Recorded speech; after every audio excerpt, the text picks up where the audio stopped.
they'd let us play music up here. You know, I really wish they'd let us play music up here. Make these long trips go by a lot faster. It's against regulations. Yeah, I never understood that. They just don't want us having a dance party when a proximity alert goes off. See, that's a dumb reason. Because we'd already be on our feet, ready for action.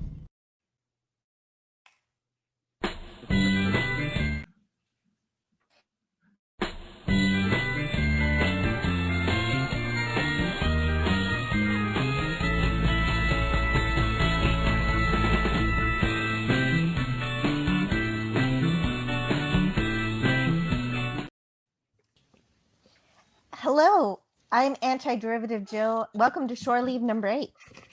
And I have 3 shows on my channel, Indefinite Lunch and Infinite Combinations, where I go into detailed reviews of science fiction series.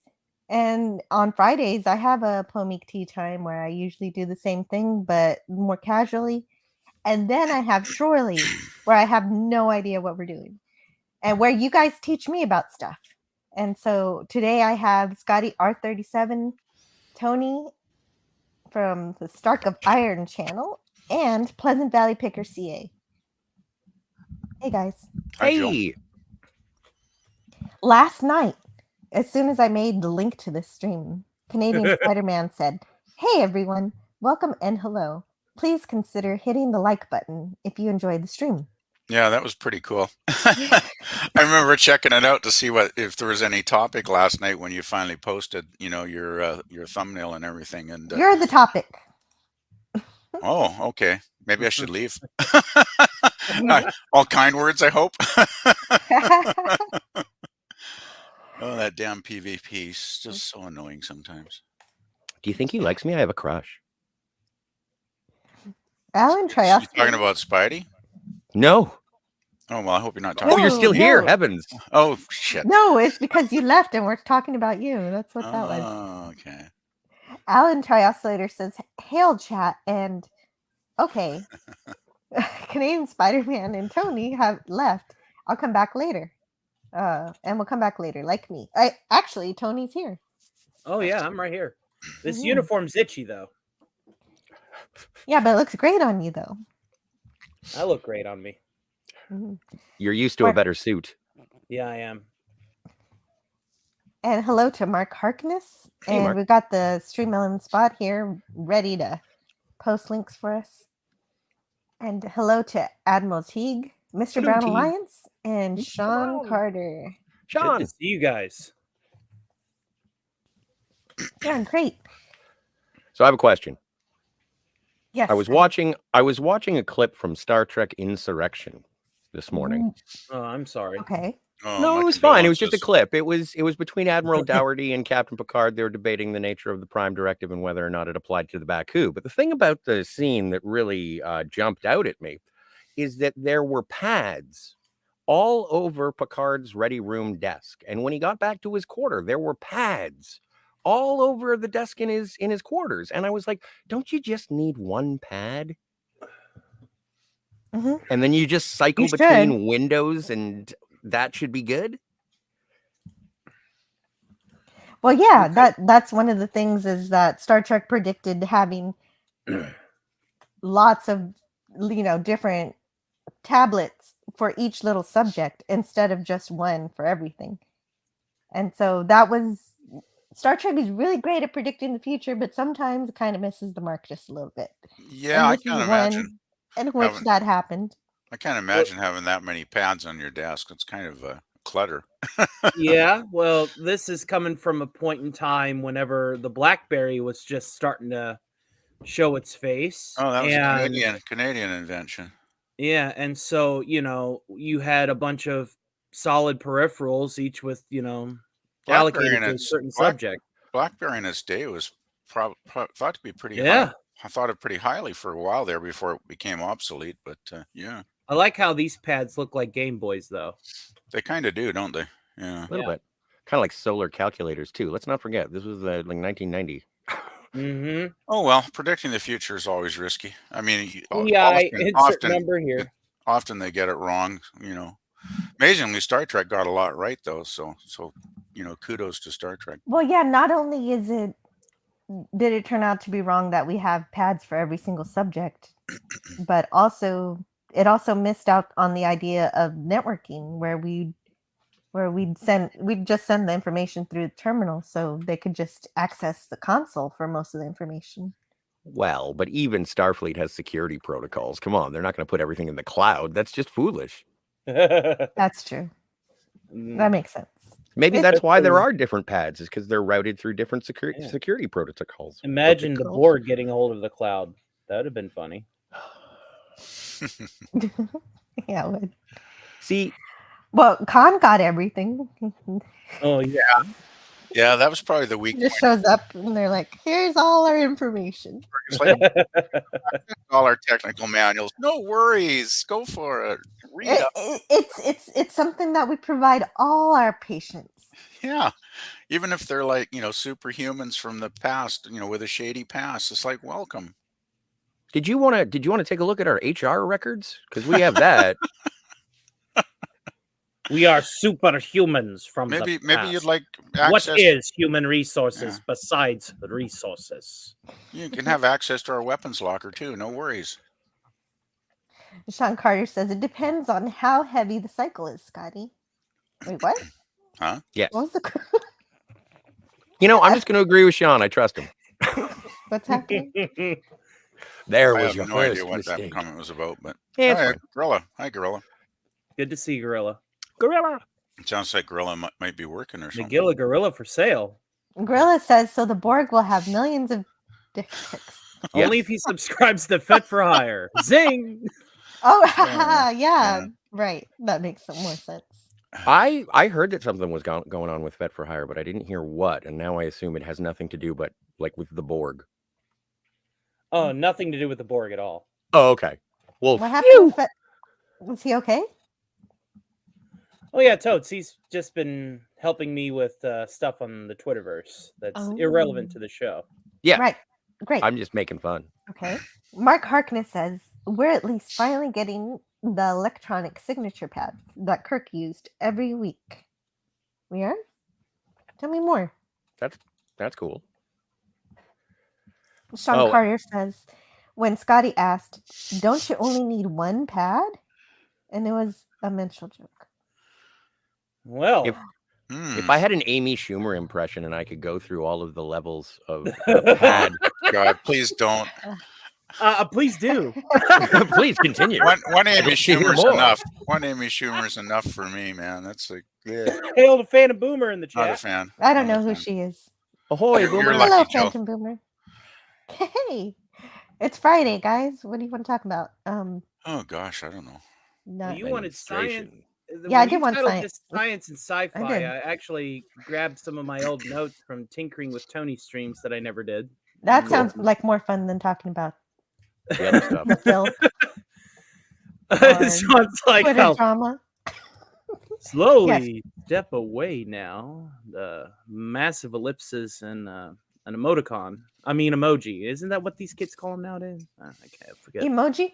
Yeah, Emojis, yeah. Little pictures. We called them emotes and emoticons back in the early Well, 90s. they were emoticons when they were just ASCII. Like when you had just.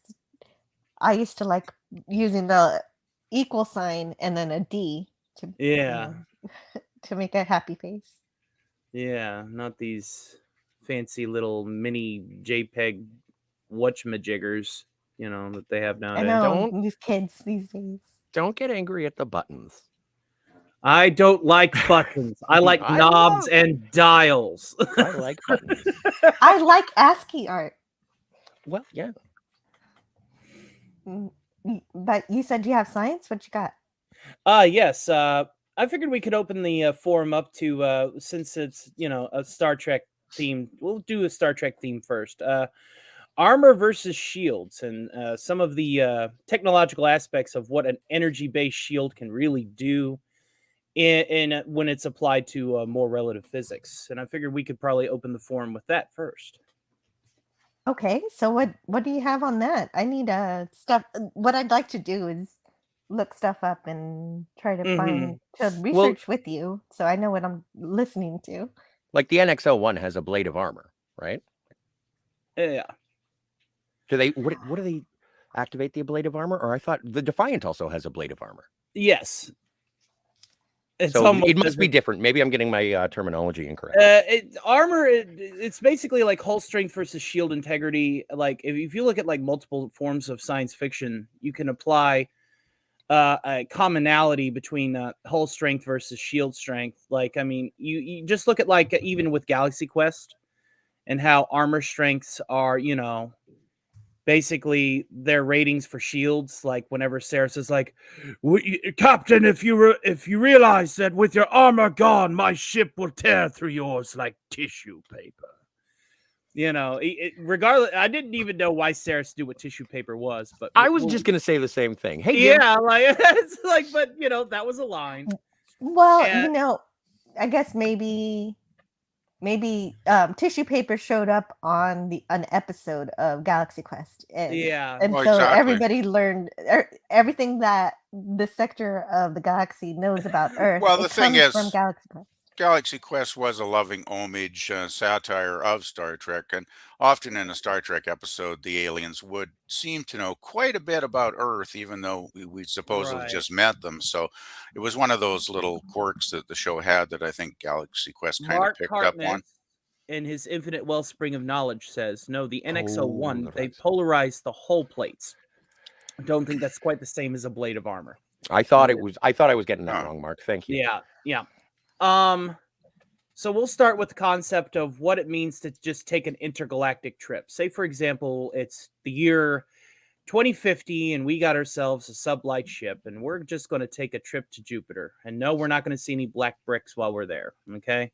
Cool. Some of the applications behind taking a long distance journey in our own star system would involve things such as the transfer of kinetic energy from something the size of a thumbtack hitting your ship going at about 50,000 miles an hour. Now, there's pictures from NASA where a piece of space debris Okay. creates craters that large in titanium plate. Wait, It- tell me it- more about these pictures from NASA. About they make what? Like Sorry. I don't have my pictures on me because it was on the old computer. All I had was right. my Kindle. But describe it to me again so I can look it up. Okay. It has a satellite plate with a big crater in it, and says this is what a penny does to titanium at like 20,000 miles an hour. It's from the NASA circuits. Yeah, if you're looking for something easily search engined, if you're looking to Yeah. bing it, NASA debris impact is a good place to start. Yeah, I would imagine at that speed, any contact with even a very, very small object could create a lot of damage. You look at what we get the picture. I'll explain further on this particular part of the subject, but Oh, basically, space if you have- trash. yeah, space trash. Anything my in it, ex-wife called me. yeah, you get hit by something. You're traveling to Jupiter, and you're in a ship that's gonna, at least get there in some kind of decent time. So it's traveling at about 300,000 or 400,000 miles an hour. Like the Event Horizon? Yeah, and it's going to get hit by something the size of a quarter and tear right through it. Right. Like the reason why in science fiction there's thick armor alloys that we do not know and shields that can handle an atomic blast is because if you compare the numbers between nuking a ship like an Independence Day when they tried to nuke the city destroyer over Dallas, and yes, yeah, and that's just what a small object does. Now imagine trying to have a ship of about, like, say for the Enterprise, what's you full of how many crewmen are on the Enterprise C? 400 and something. On the, That's about right. on Yeah. the one. I think it's like 1,400 on the. Oh, well, Yeah. that's a different the D. enterprise then. Yeah. Well, there are many. Please specify. So it's easy for you to lose your ship on your way in a short distance of sublight speed. Like, Well, and I remember a behind the scenes interview that was talking about writing for Star Trek, and I think it was on a special feature for one of the movies, and it was a producer saying, getting an earful from Gene Roddenberry in regards to one of the writers not knowing the difference between screens and shields. Screens take care of exactly what you're describing. Shields are for combat. But in early TOS, they just always called them screens. True. And then there was an establishment of it once it was developed. Like, again, we're allowing for a couple of passes on TOS just because it is the beginnings of the building of the world, and I think that's acceptable as a suspension of disbelief. Yeah, they were still trying to figure it out in season 1, so it took them a while to get everything together. So as you can see, I do That's a lot of damage. before we continue, I want to say hello to Jim. Jim's Landscape. Hello to Jim. Oh, great to see you here. Hey, stream. And Edutime asks, are humans on the right track to arrive at the utopian Star Trek future? Yes. No, not at this present time. And that is our difference, gentlemen. Yes, we are. Yes, we are. Growing pains hurt, and there will be an ultimate cooperation that we reach. It's something that's inevitable. Going on. Evolution is slow. Seems like humanity is going backwards lately to me. The only thing that I can say on the matter is, until we have something to point our guns at, we will point them at each other. I understand where you're coming from, and I used to subscribe to that particular theory, but I still think that the answer will be found on this planet, and not because of outside forces. Even though that's not even the Star Trek thing. Like, I don't think aliens are going to show up and say, "Hey, be our friends. We come in peace." I don't. And if they do show up, I don't think we're going to know what they're going to say. So, well, how are we going to know? I mean, we're probably not going to understand anything they do say. Yeah. Well, if they landed today, we'd be like, "What are these?" I mean, we can't even understand. There's enough languages on Earth that I can't understand most of them. But like an alien species from another galaxy or whatever, it's like, forget it. Unless they got a universal translator, they can give us or something. But well, and that would be the case in which they show up and they say, "We want to be friends," because why would they let you know what they're saying if they didn't like you? But I think Tony's point is that we need to learn how to be peaceful among ourselves. How to have a brotherhood with one another before we can do so. Yeah, well, that seems a long ways off lately. The disagreement that I have is just that I don't think that it requires having an adversary to point a gun at to make that cooperation. Well, I agree with that. Yeah. I understand where you're coming from, because again, I used to subscribe. Well, it doesn't have to be an alien invasion. For all we know, it could be the threat of our extinction based to environmental damage, or fair enough. Yeah, but we can't even agree on that, or economic collapse, or zombies. There's still plenty of people that are arguing about there's climate. There's many ways to unify us. We have to be pushed to the edge first. We have to be backed into a corner. It seems like even pushed to the edge, we're not learning it sometimes, though. Right. So anyway, back to hull strengths. Our vessel. Let's ask ChatGPT. Let's ask our AI overlord what will happen when aliens take us over. So hull strengths vary, obviously, and since we're using a more believable near future vehicle for our journey, our first attempt at defending ourselves from just the perils of little bits of junk in space will require an alloy thick enough to handle whatever a screen or shield doesn't allow, basically is breached. So let's get to some of the concepts that I have for shields. When you look at how shields work in Star Trek or Star Wars or any of those, you have those, they have that little spherical egg ovoid transparent thing that acts in reaction to an impact force of a weapon or an object. This is I think the theory is called proton fielding, where you're able to basically line up matter to act as a barrier for impacts and to emulate a physical object impacting it. Basically, like navigational shields in Star Trek, they're able to deflect lasers. Lasers being, a pinpoint of light that's been electronically magnetized to have one frequency. We can assume that in order for there to be a similar molecular physics or subatomic physics to apply, you would figure, okay, well, if light is reflected by light or electron manipulated energy, then we can turn around and say, okay, well, then physical matter or phasers, how phasers are basically light mass, can be responded with protons or neutrons set up like a net or a field of some sort. And you see this all around multiple science fiction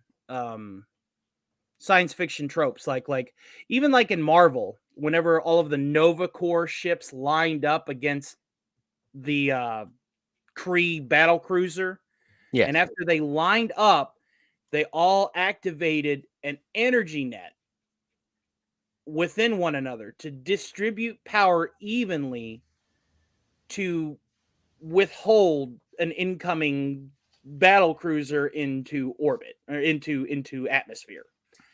So you would think that the shields of Star Trek would be on some similar purpose, at least the rudimentary sorts, before we get into more modern Trek. And by modern Trek, I mean anything before 2009. Okay.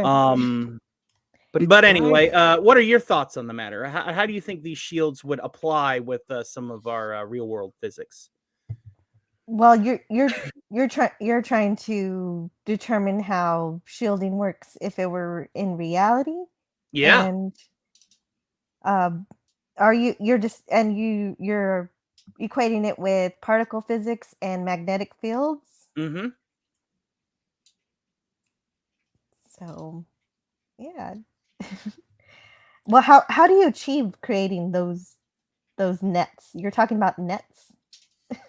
It would have to be like a net, and you would have to have multiple nodes that would generate things on a similar frequency that would resonate and attach to one another, would be my first guess. Well, okay, first things first. I'm a dummy. Yeah, I know, right? This is how I feel right now. So here's where I'm looking at it, and I'm going to use a real world example, but I'm going to understand some of the conceits that I'm allowing because, again, I'm more of a Lego guy. Anyway, so imagine a bug zapper. I actually got through physics too, and I am not qualified. Imagine a bug zapper. Okay. Yes. And a bug has to go and land on the zapper, but that act makes the electric field engulf the bug, right? It reacts to the bug's presence by arcing electricity through it, yes. Right. So would it be a possibility, instead of having it with instant contact, it would take a lot of energy, I'm sure, but projecting that electric field, no matter how that electricity manifests itself, whether it be, I'm going to be an idiot again, plasma? I don't know.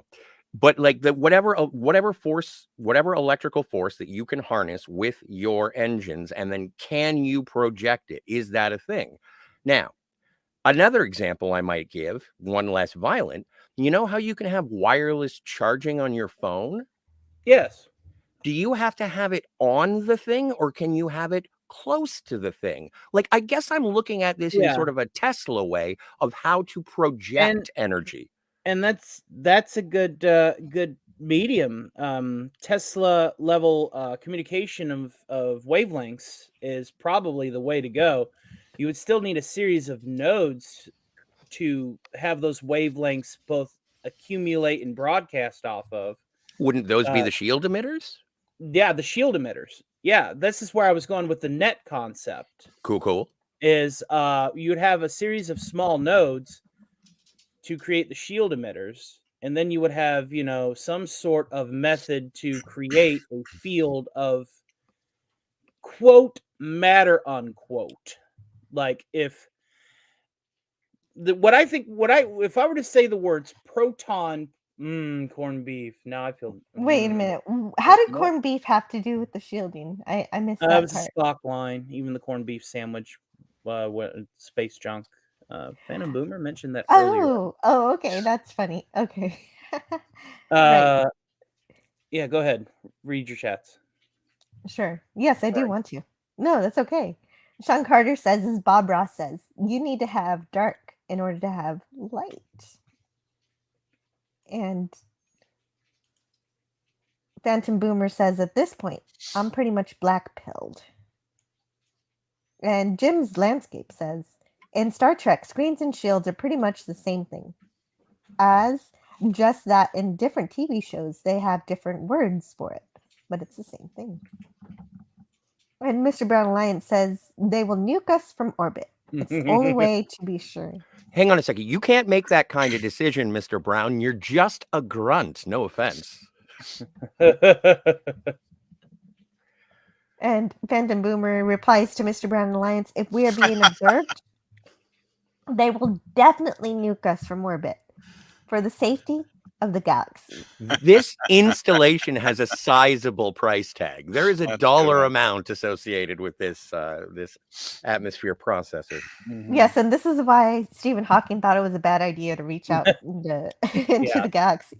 Yeah, I'd say better to be safe than sorry, because I mean, any culture advanced enough to actually journey to our planet, they're going to probably make us look like ants, you know. Well, if they do have the ability to get to our planet, they don't really need us to begin with. So what is Our what is- planet Exactly. is Exactly. on an outer spiral arm of our galaxy, meaning that if there are alien civilizations within our galaxy, they would be closer core side, and therefore by default have longer time for development. And therefore, by default, if they are reaching out this far, they would be doing so for one of two things: resources or food. Same thing. Well, unless they were benevolent like the Vulcans and they just wanted to reach out and meet new cultures. Resources or food. Oh, if you want a great Well, the Vulcans, I guess, unified could consider story, us a resource. kind of episodic science fiction. I talk about Raquel Briggs' books, stories a lot, but this topic is in her stories Yes. throughout her different shows. If you haven't read them, go read them. They're really fun. Well, I'm on her Patreon. I got a digital copy of all of her work. Yeah, I got the paperback, the hardback, the digital copy. I even actually bought all of the individual stories before it became collated together. Nice. And it does come up with the topic of what'll happen if a kind of sort of benevolent alien species comes to visit us, but they are here for a purpose. They do want something from us. Is all I can say, because I don't want to spoil Well, what she's got going on. you wouldn't. Yeah, wouldn't- I have to be tight-lipped about it. It's too good to Mhm. spoil. You need to It read it for is, but it's so awesome. Well, you Tuvok wouldn't. is in the 7th story. yourself. See, she's so creative. She doesn't need member berries. True story. LDG says the simple fact of putting on the pad is still not touching the charging field emitters. So it is like an aura. It is. It's a Yeah, okay, field. cool. And An Phantom outline. Boomer says, "Not me. It was edge of time. I just want to eat corned beef sandwich." Who doesn't? Oh, did I order lunch? I know what you. Hey, Matt G is here to assist you in that decision. Hey, Matt G. Mr. Brown Lion says we are destroying each other. There will be nothing left for the aliens. Unless they enjoy a fine plate of radiation, then they got ourselves a banquet. Right, we bury so much radiation. LGG says food is obsolete for them, as they have mastered nanotech to feed themselves without eating. Wow, LGG is already in touch with the aliens and has Mm-mm. contacted Hey, them hey, about their beat us eating to it. habits. I believe it. I trust you, LDG. I believe that there's a level of cognizance and mental fortitude that would also align itself with psychic abilities that would allow higher level intellects that are farther on down the evolutionary chain to just absorb energy by thinking about it to survive. Like Galactus does with planets. He just floats in, absorbs the planet, moves on. Yeah, but that's interesting with the radiation. What if the act of getting like a tan for us would be like a full meal for an alien? Yeah, They just absorb the radiation from the sun. right. It's, good for them, I say. Oh, there's some stories that I've read about star eaters that they're like so old and ancient that the only thing that can sustain them is absorbing stars. They eat one star, then they have to take that like nap that you have to take after Yeah. Thanksgiving dinner. But that, because they're such giant celestial aliens, like their naps last for like 1 billion years. Well, if you ate a star, you would need a pretty long nap, I'd think. Yeah. Yeah. So anyway, to wrap up the concept is it's like we would have to figure out a way to really learn how to manipulate particles into a focused alignment. Oh, there he is. Hello. Hmm. You're a handsome devil. Yeah. I wanted to know who he was. I because I need to learn about comics. All right. Well, just a short 1-paragraph synopsis of Galactus. No, wait. Let me do it. I can do it in one sentence, a very brief sentence. Watch Fantastic Four: The Rise of Silver Surfer. You'll be fine. No. All right, listen to Tony. He probably has a better idea. All right. Galactus was the only inhabitant of the universe that existed before ours in the Big Bang. It is often believed that he was the reason for the Big Bang. He's the lone survivor. He has existed since the beginning of the universe in Marvel, and because he is so powerful, because he has technologically augmented himself to levels that are insanely godlike, the only way he can maintain his life force is by absorbing the energy of life-bearing planets. Oh, okay. So that's why he's so wow. Okay, so he's created everything, but he can also destroy it. No, he didn't Amazing. create everything. It was Well- more of the result of what happened before, which But we if still he- don't know. If you see the Big Bang as the beginning of creation, then didn't he? Yeah. Well, what was it? Was it Cronus who threw up Zeus? Like in terms of Greek mythology? Cronus had Zeus ate to keep him from becoming a god. But right, but who created the gods in Greek mythology? It's often conjectured that the gods and titans just always existed. So that could be Galactus as well. Yeah. Of course, if you look at the God of War mythos, apparently there were Celestials, then Titans, then Olympians, but And the then God of Avengers. War mythos takes liberties with the lore of Greek mythology. Makes sense. Sounds like a guy who would try and kick your butt. It sounds like a guy who just wants to kill every god that is canon. Kratos is the Mary Sue of Greek mythology. He's like, I'm better than all of you, and I'm mad because my life sucks, so you all gotta die. Ah!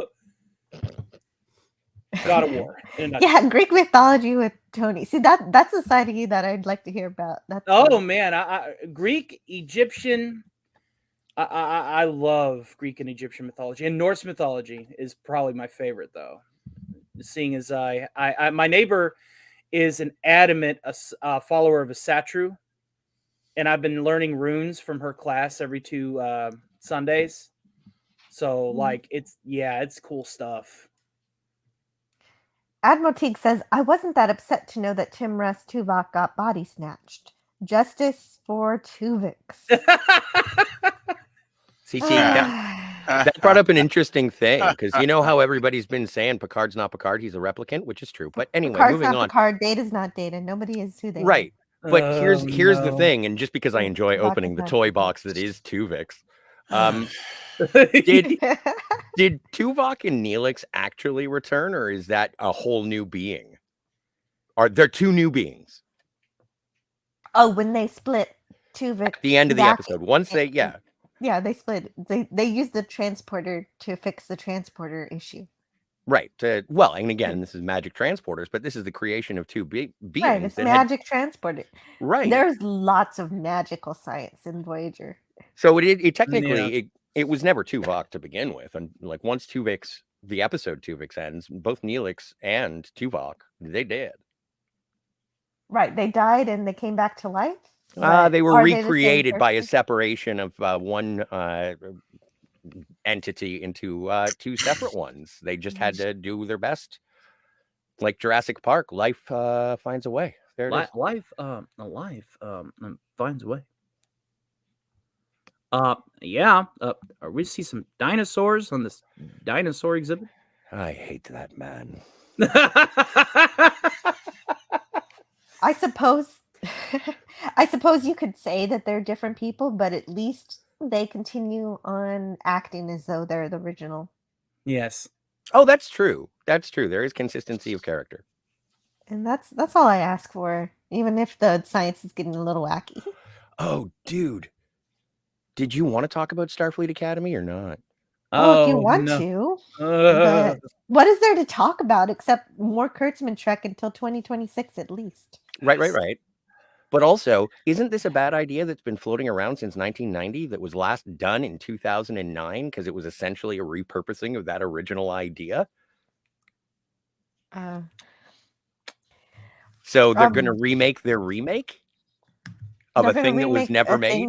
That's going to be Star Trek Tiny Toons Adventures. Oh, my stars. I love Tiny Toons Adventures. I know, I Let's love talk about Tiny that Toons instead.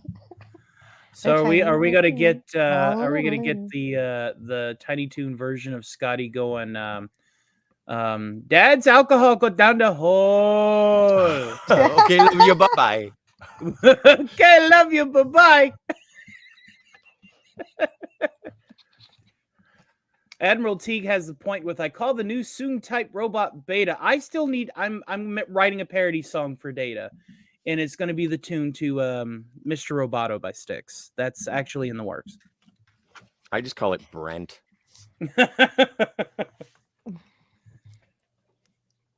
Like, everybody's doing a fine job, but apparently LDG also reports that the aliens that he's conversed with do not need to defecate or urinate either. it makes sense, because why would you go through the effort of It's- expelling yeah, your waste? That would be evolutionarily very it's handy, an actually. inferior evolutionary trait. That would be very, save a lot of time, Yeah. during your Take lifetime. all energy, waste none. And on that point, LDG, do they sleep? They dream of electric sheep when they do. Now, Right. if you didn't need to sleep, boy, that would be something. Because think of all the hours you could have to do other things. Oh, Wow, there that'd are be great. stories about people that there was a World War II vet or a World War I vet, and a bullet hit his helmet just so, and then he lived 40 years without ever needing to sleep. Wow, they should have And- studied him. Like, Wow. They just think- did. They just think did. if they could What's his figure out. name? I can't Wow. remember his name. Just look up person who did not need to sleep, World War I. Just think though, if they could figure out what happened to him and make it possible to, have a Yeah. treatment available, we could all have so much extra hours in our Like lifetimes. apparently his Wow. brain just kept producing enough cortisol to Wow. sustain its functions without the need of a recharge. So his body didn't need the regenerative power Yeah, of sleep. shot in the head and Wow. didn't sleep for 40 years. That is so cool. I never heard this Yeah. story. That's awesome. Wow. Hey, Jill, can you post a link to that in the chat so we Yeah, can read it sure. later, please? That's Paul Kern. Is that his name? Yeah, later, I'm gonna read it Mhm. right now, but I'll post it in the chat. too. Wow. This is what I'm here for, is to learn This stuff is like Mr. this. Stark, First your World guide War. to the world Okay. of useless facts. This is Useless. pretty What's cool. useless about somebody who figured out how to? Well, he didn't figure it out. He Well, fell I into mean, it. He it was shot quite him. accidental. Getting it shot all- in the head with a bullet is figuring things out. accidental, incidental, coincidental in that order. But that's a very cool story. This is awesome. I never heard of this guy. Basically, a case of causality, true and to the point. Wow. Neat. Yeah, no, and they never figured it out. That Yeah. is so cool. Did they Never study his slept brain again. afterwards? He never slept again. He said that when everybody was in bed overnight, he would read books to pass the time because nothing else was Wow. going on. That's awesome. Yeah. So Jeez, not that- only was he able to just keep obtaining, like his brain was able to keep obtaining information. That's all he did was read. Yeah. So Wow. it was no cerebral fatigue whatsoever.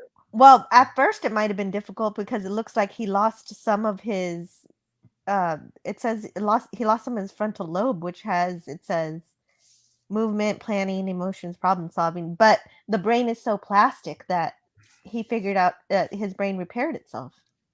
That's incredible. Well, the brain is so complex too. It's amazing.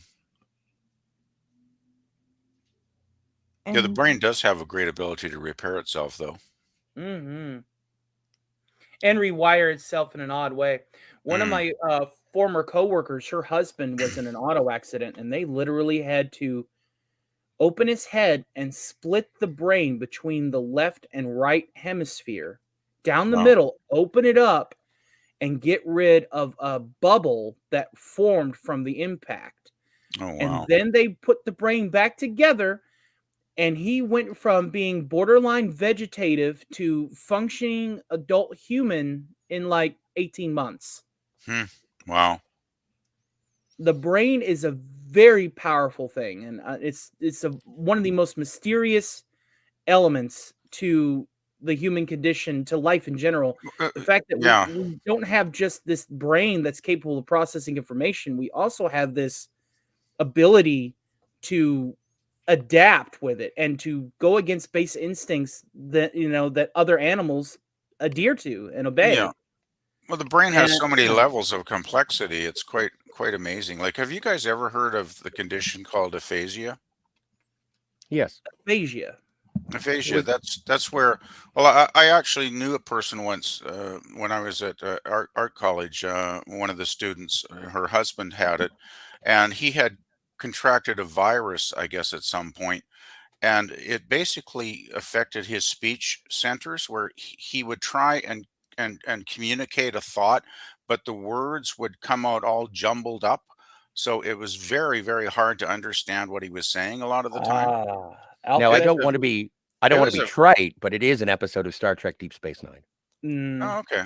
Just so you I know. oh forgotten yeah, that one. that's right. Where the Yeah. Oh yeah, the there tra- wasn't there? the Now that I- replicators now that were I all remember, messed yeah. up, and Matt yeah. G's like, wasn't that a movie? Oh wait, that's Fantasia. That's a different thing. That's a little different. But yeah, it was fascinating listening to this man try and communicate, right? Because you could kind of half understand him at times, but his words would come out all jumbled, and they would be completely disconnected in meaning. You know, like he would just form sentences that like just they made were no sense. words, Yeah, but they were like random words that didn't have That's any exactly meaningful that- connection, right? that's exactly that Star Trek episode where there was a kind of disease that was in the replicators, and Yeah. everybody got infected, and Yep. they were all Yeah, I do saying remember that words, one now, but yeah. the words were just kind of randomly put together in such a way that they knew what they were saying, but nobody else did. Well, they thought they knew what they were saying in their mind, right? But externally, what they were actually saying, other people, heard a jumble, right? So Right. it was very fascinating to actually know someone like that, though, and actually experience it firsthand. Like, that's when I became aware of the condition, right? Because I'd never Yeah. heard of it before then. Alan Trioscillator Mhm. has a point in the most recent chat here, and Mhm. I have some information about some theories behind that particular anecdote. Alan Trioscillator says, I think we also have a neural network in the heart. I cannot remember the name of the author because I read this 20 years ago, but there was a person who thought that the heart and the brain was a synonymous relationship that creates basically what we call our soul, and how electrolytes in the blood, like under certain forms of light filtering, could actually be visible in how they communicated with, they communicated with each other. Like every heartbeat would have like different synaptical responses. It was our emotional drive. There's also medical documents about how heartbreak. Yeah, see, antiderivative Jill is just able to bring up stuff. Now, this is the wonderful thing about the internet. You want to talk about neural networks? The internet has become a neural network. The internet is I've accepted it as an Yeah. extension of my brain. Yes. Yeah, It is a prosthetic memory. yes, the compendium of all human knowledge and cat pics. Not Um, just Most definitely. cats. Well, we're not going to do. You know what? Fine. The internet is for porn. The internet is for porn. Oh, how I like to curl my horn. Porn, porn, porn. There. Now I did a dumb thing. Let's get back to the brain. But that song is a classic. Yeah, you should put that to some nice musical tones. Oh well, you No, know, it's been done. Whenever It's I been start- done. Oh, I wasn't aware of that. Oh gosh. yeah. Whenever I start bringing back the matinee streams, where I do my one-man variety show with songs and skits, I might throw that in there. Oh, that'll be good. You should, yes. Yeah, I'd like to hear that. That's A little hilarious. musical No, accompaniment. it was a music video made Oh. with the images from World of Warcraft. They used Mhm. World of Warcraft to animate. Mhm. Okay. Well, the song is Oh, from man. an animated show that was basically like a Big Brother. It was on Comedy Central. Can't remember the name of it. Again, you have access to the collective human cognitive memory. But I That was think a the long song- way to say look it up. Well, you know what? I like syllables. Okay, I'm sorry. you Fair don't. enough. Hey, man, brevity.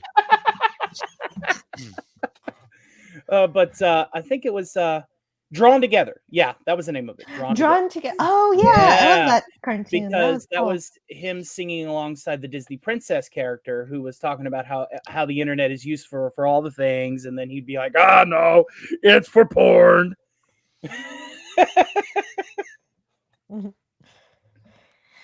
Yeah, I Yeah, like the yeah. girl in the song that explains all the Yeah. other things you do on the internet. And what do you do afterwards?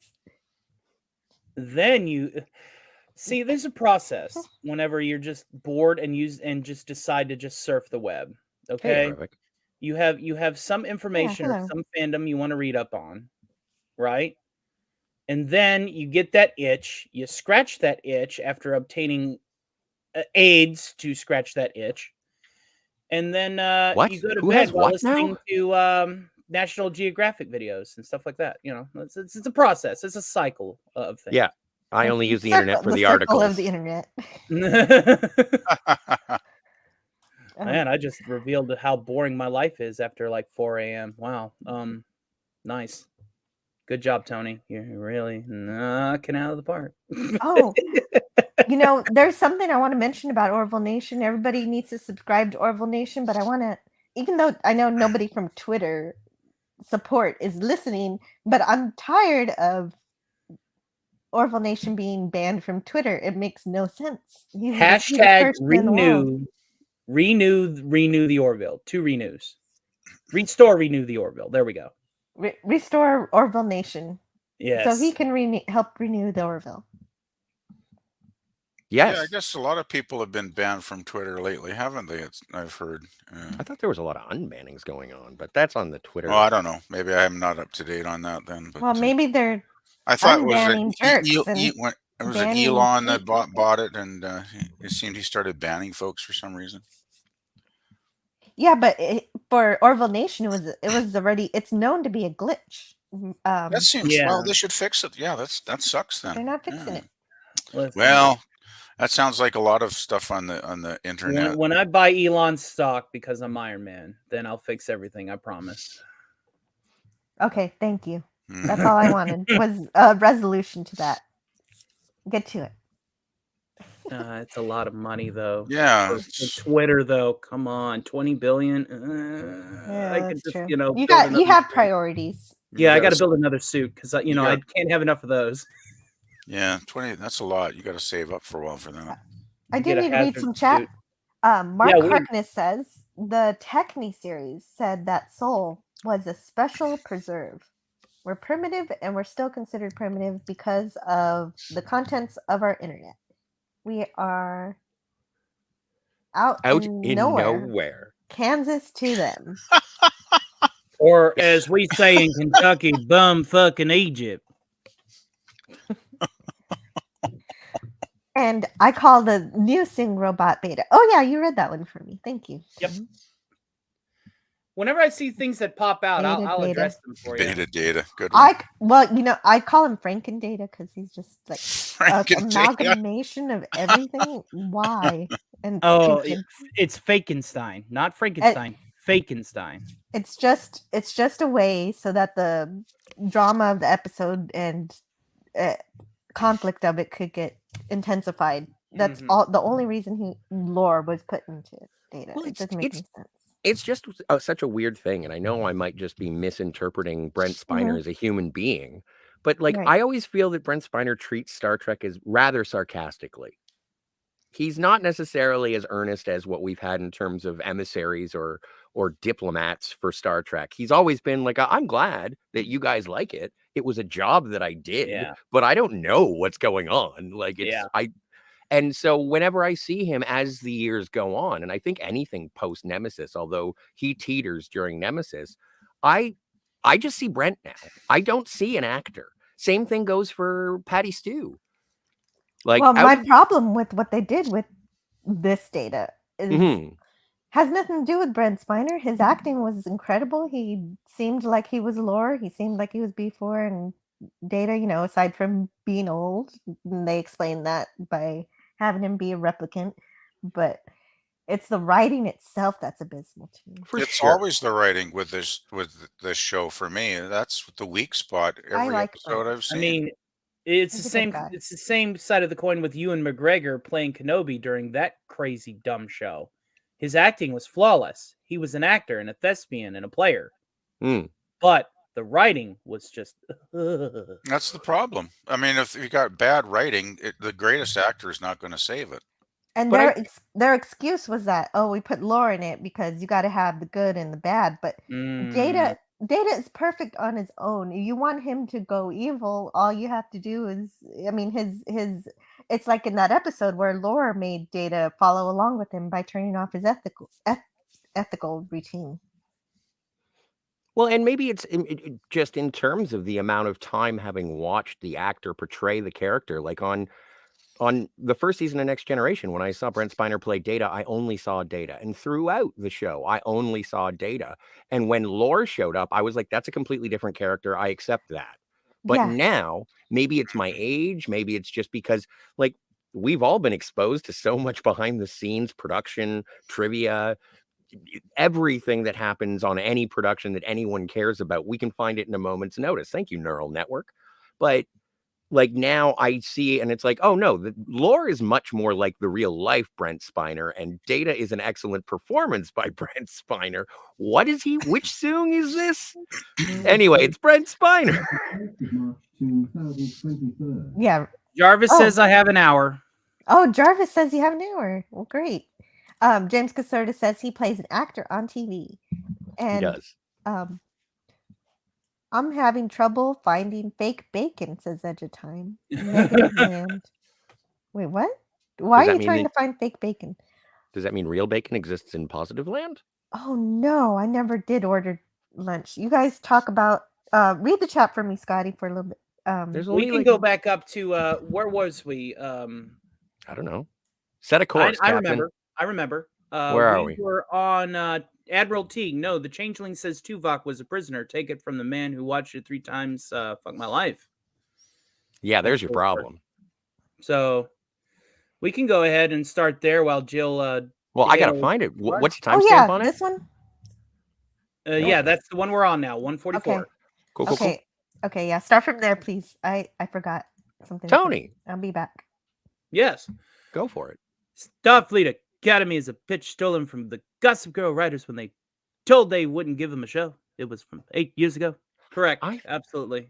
I thought Starfleet Academy was Harv Bennett way back, and when he wanted to make it a Starfleet Academy show instead of Star Trek 6. I think that was just conjecture at the time. Like he was just throwing pitch ideas around. I didn't think there was any concrete leverage with that. Okay. But don't quote me on that. Phantom Boomer says, Admiral Teague, you must have eyes of titanium to watch that Drek over and over again.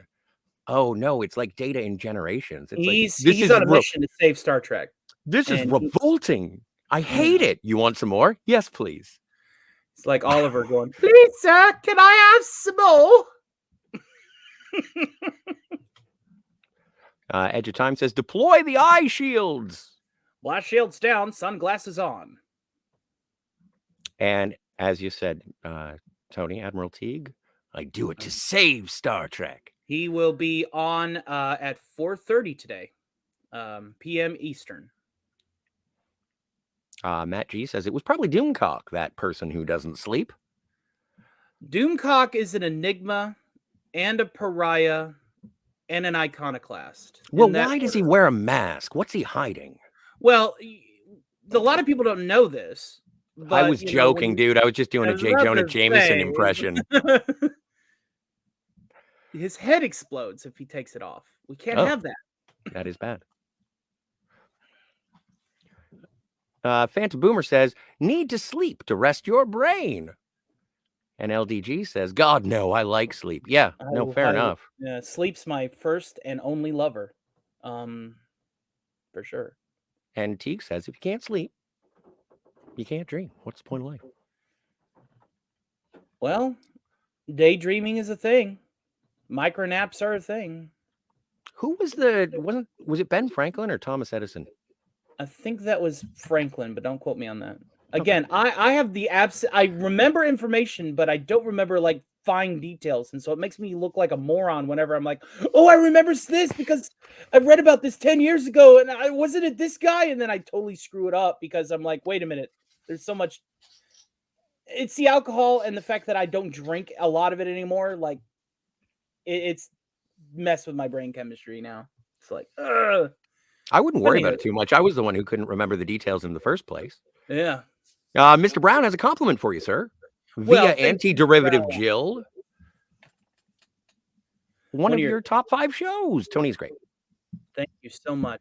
Appreciate that. I'm definitely getting back in the saddle and regaining my stride.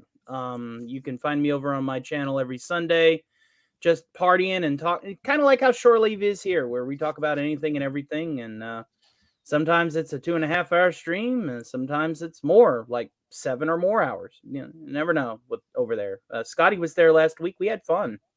Yeah, I had a blast. Yeah. Matt G says, think of all the streaming you can do, LOL, without the I'd sleep. rather sleep. Yeah. Well, and also you got to remember your audience has to sleep as well. So if you just went 24/7, wow. It takes me forever to rewind streams because where I work all weekdays, I miss Manorama. I miss Saving Star Trek. I miss Pop Culture Breakdown. Sometimes I miss Friday Night Frolics and I have to listen to them on the rewind. Well, that's the trouble when you got a regular job. It's just like there's not enough hours in the week. I mean, there's no way I can catch up on the stuff I miss. It's like Jill's Tuesday Star Trek streams. I'd love to watch some of those, but I rarely have the time to watch more than a little bit, because it's just like between work and real life stuff that I got to do. I mean, I spend probably too much time on here anyway, on the live chats, and there's just not enough hours, basically. There really isn't. James Caserta says, I'll be shocked if we make it to 2025. I'm sure 2025 will be shocked too. Yeah, I'm not feeling that negative. I mean, that's like less than 2 years away. Let's be a little more optimistic, right?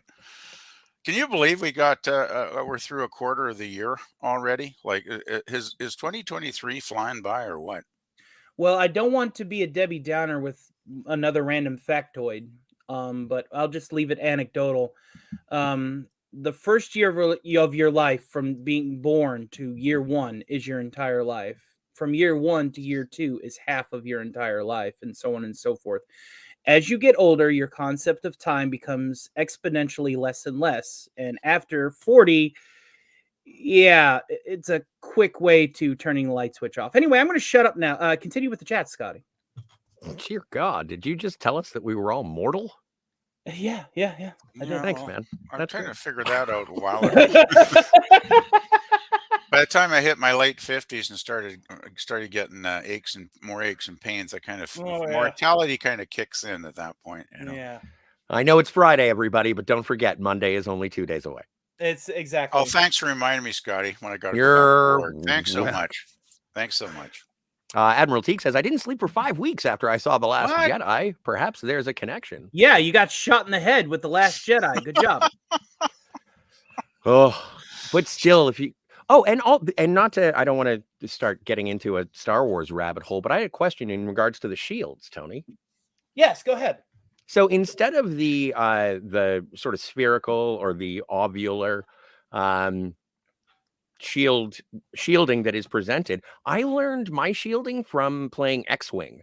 And it seemed that as opposed to being a circular sort of bubble that encompasses the ship, wasn't it more hugging the hull when it came to Star Wars shielding? In Star Wars, shields are much more modular and contouring to the craft that they are around. And they're set up with different shield systems as well. Whereas in Star Trek, you obviously can go, okay, well, divert all power to rear shields, which changes the intensity of your egg around your ship to be more compact in the back. With Star Wars, it's not so easy. If you lose rear shields, they're gone. Mm-hmm. And, you know, so each of them has a different subsystem. This is one of the reasons why ion cannons are so dangerous in Star Wars, is because it literally overcharges the electrical systems of the target starship and causes all of their systems to fail, including their shield systems. Yes. Empire, right? Yeah. Right. Great. I forget the gentleman's name, but how long did he sleep after the 40 years?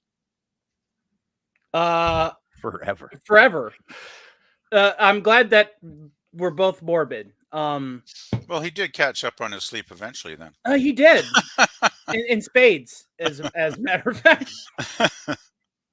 I think there's a bare naked ladies song. Yes, let's right, ladies and gentlemen, a bare naked ladies song called "Who Needs Sleep," and the chorus reminds me of this man's story. So I'm going to listen to it after this is over. Maybe they heard about him and wrote the song for him. Could be. Edge of Time says, I was surprised when we made it to 2022. Likewise. Yeah. Ever since 2020, it's been kind of a strange time. I know 2020 definitely taught us what hindsight was all about. But I did it funny. From there, we have the Stream Elements bot doing good work for Donnie and Scotty R37. Dropping in the Who's channels. that? Oh, that's me over at the Phantasmagoria. Hi. Oh, that's you? Sometimes we do stuff, not today. Yeah, and talking about Batman's pretty awesome. It's not bad. So when are you going to be getting back to Quantum Leap there, Scotty? Looks like, well, we just finished episode 7 of Bald Spaceman, so we got 8, 9, and 10. Now? About a month. Okay. Looking forward to that. Me too. Yeah. Yeah, I can't get into watching the Bald Spaceman streams anymore, really. I'm, and there are things that I enjoy about the show, and there are things that I absolutely loathe about the show. So I'm just sort of watching it because it's like I just want to see the reunion. And I can understand that. That's the only reason I'm mainly watching, is just to see the old actors back playing these characters. But yeah, it's the writing that really lets it down for myself, personally. Well, and we'll see how it ends, and then I can assess it based on the full story. But right now I feel like I'm 2/3 of the way through a book, and it's like I hope this ends well. You still want to read the rest of it. Yeah, I get it. Exactly. Edge of Time says Angus fasted for 382 days, but he was obese to start with. 300. That's a lot of days. I don't know if you could actually, can you actually live that long without eating anything? I don't know. That seems extreme. Yeah. Well, but I don't know, when it comes to hunger strikes, my primary reference point would be Gandhi. And I don't know how long that one lasted. Well, I think you can go for some number of months depending on how much weight you have when you start, right? Mm-hmm. Obviously, a very obese person would probably have more to draw from than a skinny person at the start. But yeah, I think it's like maybe a couple of months, 3 months. I can't see it going too much past that. Well, I wouldn't recommend it. Yeah, it wouldn't be healthy. Yeah. James Caserta says, when is Doomcock going to be on? And I'm assuming you're referring to on this show because he does the Friday Night Frolics tonight. And He's that probably starts- getting ready for that. Yeah. Yeah, he's- his lordship at the Hollow Earth is currently busy getting Yeah. everything Oh ready. my God! Could you possibly bow at the feet anymore? His One day the lordship. giant robots will rise from the sea, and then you too shall kneel. Oh my God! Do you guys want to get like a change room? The overlord that will rule us all someday. Yeah, well, Doomcock's probably, oiling the robots, stocking the bar, getting the Stock- song sheets out to sing, He's waking up Dracula, Larry Dracula. He's telling Harvey to behave. Exactly. Edge of Time says evidence suggests the body is the decision-making center and not the brain. And Mr. Brown follows up with the human body has a deep genetic coding to repair. That's the problem with aging. It doesn't repair it well enough. Well, and there are, like, in terms of modern science, there are people who are working on sort of trying to Oh, yeah. counteract cellular degradation. Sure. Yeah, we have these dreams that one day we'll achieve this, but I have a feeling, they'll finally get it perfected like a week after I die, right? With my luck, Like Dr. McCoy's dad. Oh man, I wish they had. Eternal life, definitely is tempting if it was possible. But That chat think it's reminds a me ways of off. the scene in Stargate whenever Ra was like, the reason why I chose your people is because your bodies are so easy to repair. Huh. That's cool. Edge of Time says, which makes me feel like the ghost in the shell. Who is driving this monkey meat suit? Anywho. That's the true. monkey. The evil monkey. And James Caserta is actually controlled by a little kid in China. Are And- you data farming at World of Warcraft? Because if you are, then that is true. Alan says, hail, James Caserta. Doomcock will be on live at 8:30 Eastern Time for Friday Night Frolics. Yes. And the bot says, subscribe if you would like to partake in these frolics. Omnivac got on the internet just to say that.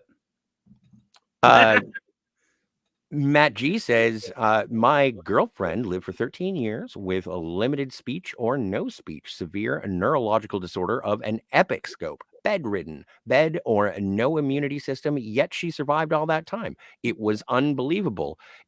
It bordered on magic. And that's the thing. You talk about the fragility Yeah. of the human body, but also it's a pretty resilient machine when Yeah. it's firing on all thrusters. That Well, just sorry that to hear, sounds to me Matt like G, that you had such a challenge in your life. Yeah. Like that must have been kind of, painful to see someone you cared about, being that challenged, physically. Like that must have been hard. I would hate to be on the receiving end of that, to be a prisoner of your own mind. I'd be like, Yeah.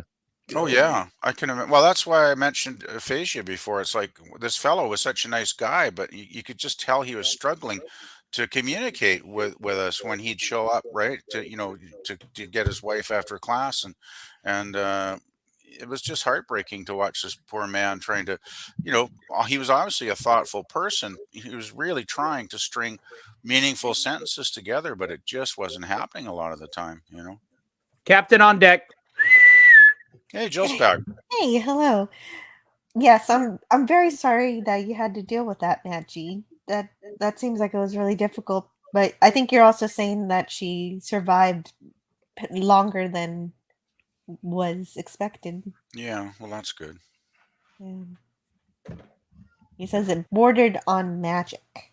And I just starred the last thing that I read at 1:55. Thank you. You're welcome. But I do like listening to you read the chats. So, can you read this one? If I can find it, yeah. One of the hardest laughs I ever had was when Quagmire discovered Prone and turned around and had one Popeye arm. Yes, I like that. That was hilarious too. Giggity, giggity, giggity, giggity, giggity, giggity, giggity. Oh, right. Oh, that's nasty. Funny. Wow, you just had that on deck. That's funny. Oh boy. It's actually his ringtone. I'm joking. That's my ringtone. Listen here. I could talk like this whenever I want. Oh no. James Caserta says, Alan, too much singing for me. My Fridays. Okay, James goes. That's fair enough. Your Fridays are pathetic. Oh my god. Mad G says she lived to Yeah. 37. Reel in You that should excitement level, I would do. know. Well, I'm glad that she had a Yeah, longer I life know. than anticipated, man. Like that Yeah, I would be so know. tough, Yeah. but to have the bravery to continue fighting, that's the most important part. And that's part of the reason why I'm aspirational and hopeful for the future is it's almost like being at the end of Seven Well, when Morgan Freeman says yeah. Ernest Hemingway had a quote that said the world is a good place and worth fighting for. I believe in half of that. Yeah, but didn't Hemingway shoot himself at the end of his life? Thanks, man. I really appreciate the dark Hey, cloud in the just- silver lining I was trying just, to paint. just stating the facts. Like that's Just reality, remember, right? You know? Sometimes the silver lining around a dark cloud is just the tornado. The thing is though, I mean, I'm a generally optimistic person. I choose to be optimistic, but I guess I'm a pragmatist in the sense that I do see the dark side of the world as well, you know, which makes it interesting because I can see both the light and the dark of what's going on in our reality. And, you know, it's a very rich, you know, interesting experience, right? You have to be willing to take it all, you know, take it all in. Yeah. Yeah, we don't know when. Yeah, we're all mortal, and it's not. It's Every going to day end is for all of us, every day is an adventure in a way, you know. right? This is getting So- morose. I have two I mean- options. Oh I can well, one- didn't mean to make them rules. I can one talk like Rick and go speak for yourselves, or yeah. Let the Yeah. cat Well, talk. let's talk about something fun then. Anybody who's got a fun topic related to science? Yeah. Dalek 451 Hey, Dalek. says Hey, that Dalek. whole thing with that song is kind of like Sesame Street parody. Also, hi Jill and the panel, and hello Dalek. I saw that you streamed earlier this morning. If you guys want to check out his stream, I He- missed I- it. Yeah, I missed it too. I skipped a little bit through it, and it sounded like he was laughing and having a good time. So I'm Yeah, glad he was that over had. like a couple hours I before I woke owe up. him a guesting on his stream to make him and his friends laugh. Yeah, Dalek Yeah, streams yeah. are fun. And yeah. I do like to hear Dalek laugh and talk. Gorilla's random thought says, finally, fracking break time. Also, I'm legally changing my name to Zathras because no one listens to poor Zathras.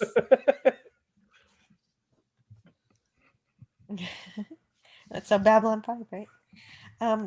Edge of Time says, it feels like my body likes exercise, but my mind finds it boring. The body totally can't align with its own needs and desires. It's no surprise humans would rather compete. I than apologize. cooperate. I apologize for the sounds of the stray outside my door. Oh, the you're kitty cool. cat. Yes. Yeah. It's a Don't stray, you but- have kitty cats too? Do you I got do, and I kittens? think she's trying to yowl at them because they're all Oh, piled right. by my door investigating it. Mhm. Yeah, are you trying to find homes for the babies? The babies already have homes. Oh, great. That's good news. Glad to hear it. Because it's definitely much easier to get them adopted when they're little. Mm-hmm. Everybody wants a kitten, but don't want a cat. Yeah. But then hopefully they fall in love with the kitten and accept that it's a kitten that its entire life as I do. Mm-hmm. Oh yeah, my cats are spoiled to death. I have a 15-year-old puppy. Aww. How is Snoopy doing these days? Yeah, he's still playing the piano. Excellent. Mm-hmm. He's still got Yeah, his the nose. Bird of Prey He can 5. see that way. Yeah. Oh, Kapla to Bird of Prey 5. Oh, Kapla. Kapla, bud. And Hail Karoga. Edge of Time says, I'm having trouble Oh yeah, that's where I was. Having trouble finding fake bacon. Why do you want to find fake bacon? I need real bacon. Yeah, I But like real bacon. I mean, no offense to anybody who's vegan. Admiral Teague says, you will see an actor when you watch Brent Spiner's performance in Independence Day Resurgence. They even reused his dialogue from that movie in episode 7. They Oh I've my not seen it, but as far as acting is concerned, yeah. And just a little side story to support Scotty's notion of how Brent Spiner is not really attached to Star Trek in the way that we are, or in the way that some of his coworkers were. I met him at a con. It was the same con that I met McFoley at. Oh wow. And got up to him, and I was talking about how he was when Data was still acclimating himself to the emotion chip and was laughing hysterically to the lasers, moment. They're priming lasers at us. He's like, and he's like, yeah, that's pretty nice, it's just smiling, nodding. He's like, so are you gonna buy something? I said, well, I was going to buy something, but you have yourself a great day, sir. That's hilarious and sad at the same time. It is. Well, and that's So but he it's had no concept of what you were actually talking about, Tony. No, well, now I know the context to it. I thought he was just, trying to make a quick buck where he's no longer in the limelight anymore. Yeah. But now we have more context to the reason why he seemed very dismissive to my geeking out. That does sound a bit like Terry Farrell, where they're both really great actresses, and she's kind of one of my favorite characters on Deep Space Nine, but she doesn't really seem to be much of a fan of her work either. But that's okay. They're actors. They don't have to be. Yeah, that's not true. She loved talking about Becker. That's the thing, though. It's like, it's always a little risky to meet your idols, in real life, because you never know how it's going to go. Like when I went to a Star Trek convention in Vancouver in the late 90s, they had, Shatner and Nimoy as the guests, right? Which was awesome. So, I paid for the, deluxe package to get their signatures, after their presentation.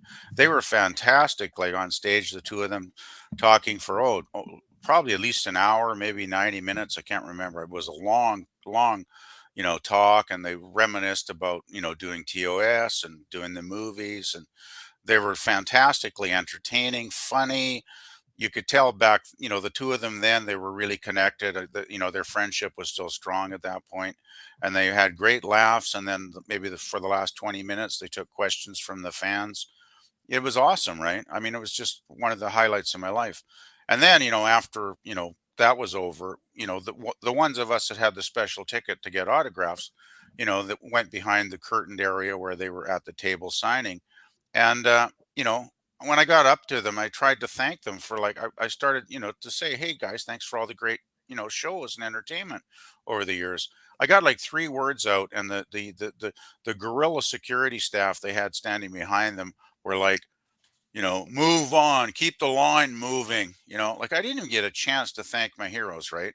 That's so disappointing that was the case. Yeah, and they didn't even, they were so busy signing, like, machines, right? One autograph after another, that they didn't even glance up to make eye contact a lot of the time with the fans. And I just, I took my autographs and I walked out, and I felt like crap. And I remember the one thing that sort of redeemed the moment, though. I remember looking back over my shoulder at them still signing away for the 150 fans or whatever that were left in the line. And I remember Shatner. I actually left something for Shatner, like a page out of an old TV, a TV guide, like a local one that he'd probably never seen, with a little article about Star Trek. And I remember he was like looking at it, and then he glanced over and he looked right at me. He kind of had this mournful expression, like, I'm sorry, I didn't mean to not acknowledge you. It's one of those kind of regretful looks, and it was just kind of touching. But yeah, it always kind of bummed me out, really. But yeah, Well, it's right. always Unless you risky. get to have lunch with them or something, you really don't get to have that much of an interaction Yeah, it's always just for a few risky. seconds when you get Exactly. an autograph. That's why I like so easy to smaller be cons. disappointed. I like smaller cons because you actually do have leg room to be able to talk to them for a little bit. Yeah, that would have been nice. Like, it was just so. Right, you don't feel as pressured to move along for Well, the thing everybody was, else. the sign up line was so regimented by this. I don't think Vancouver had too many conventions of sci-fi cons at that time. So I think the security were like just general security. They had no idea how to deal with fans.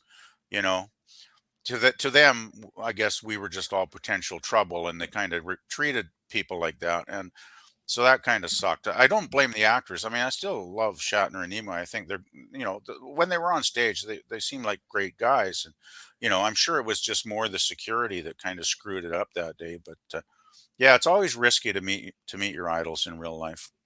Mhm. Mr. Brown Alliance says Harv Bennett wanted to do Academy at Star Trek 6. Scotty is correct. Thank you. Oh man, I'm Oh, cool. so glad we got Undiscovered Country instead. Yeah.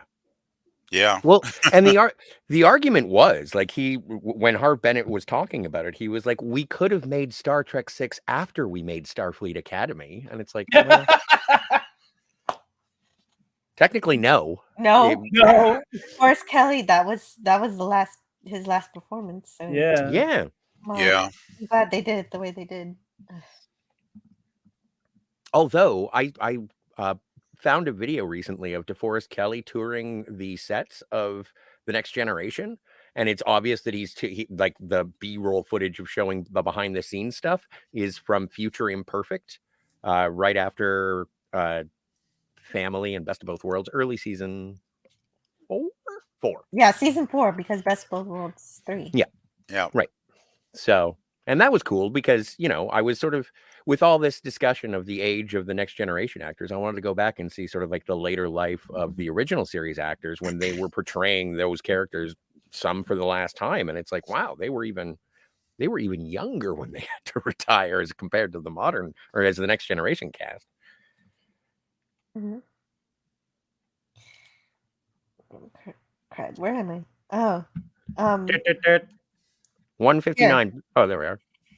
Edge of Time says, to be honest, I can't find bacon that is sugar-free. Yet baked bacon is available everywhere. Oh, Wow, Ooh. dude, that's funny. That's interesting. I never thought about that. But yes, sugar isn't everything. That's awful. bacon. Just the sound. Those two words in the same sentence. It's Bacon. like, Where's no, Rennie French L? bacon. Yeah. No. Edge of Time says, I bought pork belly and brined it, but it tasted like salty pork chops. Oh wow! Mm, So you're trying to find the perfect bacon for you. I hope you do Yeah. find it. Wow. Bacon You research. may your quest yield the results you acquire. Like the, I don't know. 'Tis a noble quest. It is. Everybody needs bacon. Mr. Brown Alliance says, Harv Bennett. Well, yeah, right. Okay, so that's where I was. Mhm. A big nose. Wait, what? Admiral Cheek says, don't we all wear a mask when you really think about it? We all- wear masks, Mr. You mean I was doing? We all wear masks. Is that a Shakespeare reference? Metaphorically speaking. From the Jim Carrey movie, The Mask. Yes. Okay. Actually, I'd never really cared for that movie much. Read the comics. It's Too better. much CGI for my liking. I thought Early it was fun, CGI at but I was a that. kid, so I had low standards. But I like that movie. Reboot era. I thought it was a Yeah. great concept. I just didn't like the execution, I guess. Well, it's I like cartoon kind of characters. hard. You're right. It was very cartoony. I loved it. Yeah, I just Avery cartoon. it's like so much vibe. CGI that I couldn't really see the actor in it in a way, you know. Maybe that sounds weird. I don't know. Yeah. No, it doesn't. Don't sleep in your stream. Have Am I I ever done sleeping? that? I've passed out at the end of one. Yeah, Really? it's in the one. Well, yeah, but that one you deleted that one. So Yes, I did. You can never find that one. I think it's gone. Wah, wah. No, it wasn't even. It was really. It was. It's not as fun as you thought. As you think. No, it wasn't. It was actually wasn't- really it wasn't scary. It That's why wasn't it like was a. deleted. Have you seen those recent video of people just like their eyes flutter and then they just keel over? I did That's- that. Sounds Yeah, scary. except Man. he managed to end the stream before. I did. Oh, I thank sort of goodness. I conned on my keyboard and just like Genesis Project swatting at it to turn it off. Look like a swan dive into the keyboard head first there, Scotty. Oh, I'm pretty sure it was just like the heel of my hand. How to activate the my. Genesis project. That's You funny. must do it. That would be scary though No. if you like passed out during the stream and like everybody in the chat's going, "Oh my God, did he just die? Like, did he have heart failure? Like, oh my That goodness, call 911." I was on Oh, with Kat, and she was like, "What the hell?" but you know what? That happened to another Canadian. Well, we all loved Canadian Spider-Man, but one time he fell asleep in the snow, and everybody was so worried. Oh my, True that's story. scary. He was out like Christmas. That's not good falling asleep in the snow. No, but we He didn't passed know out any on better, streams a so lot, we though. we figured out how to where he was. Well, because I'm a Doom. Well, so we called the Mounties, but he told us afterwards we should have been calling the fire brigade. You should Well, have but called 911 was what you call here. I don't know if you can call that from there though. Huh? Oh no, he's Canadian. So. You know, we have 911. That's You our have emergency 911 number too. here. We have 911 here. It's in French though, so Well, not here. really, much but French- we're not supposed to be much- bilingual. Not much. There's maybe 3% of the population is French in BC, Scotty. It's very, very tiny. Well then, Well, Yeah, I mean, Phantom you can Boomer still get says French. you can still get isn't- French fries. No, you can still get French official fries. service, like at if it's like a government, building, you can still get official language service, but you're not going to hear much French in the general population. Remember the Oh. few months when they tried to call the French fries freedom fries? I remember I- that distinctly. For a long time, you guys had freedom fries. I still call them freedom fries. Edge of Time says I can't find sugar-free sausage either.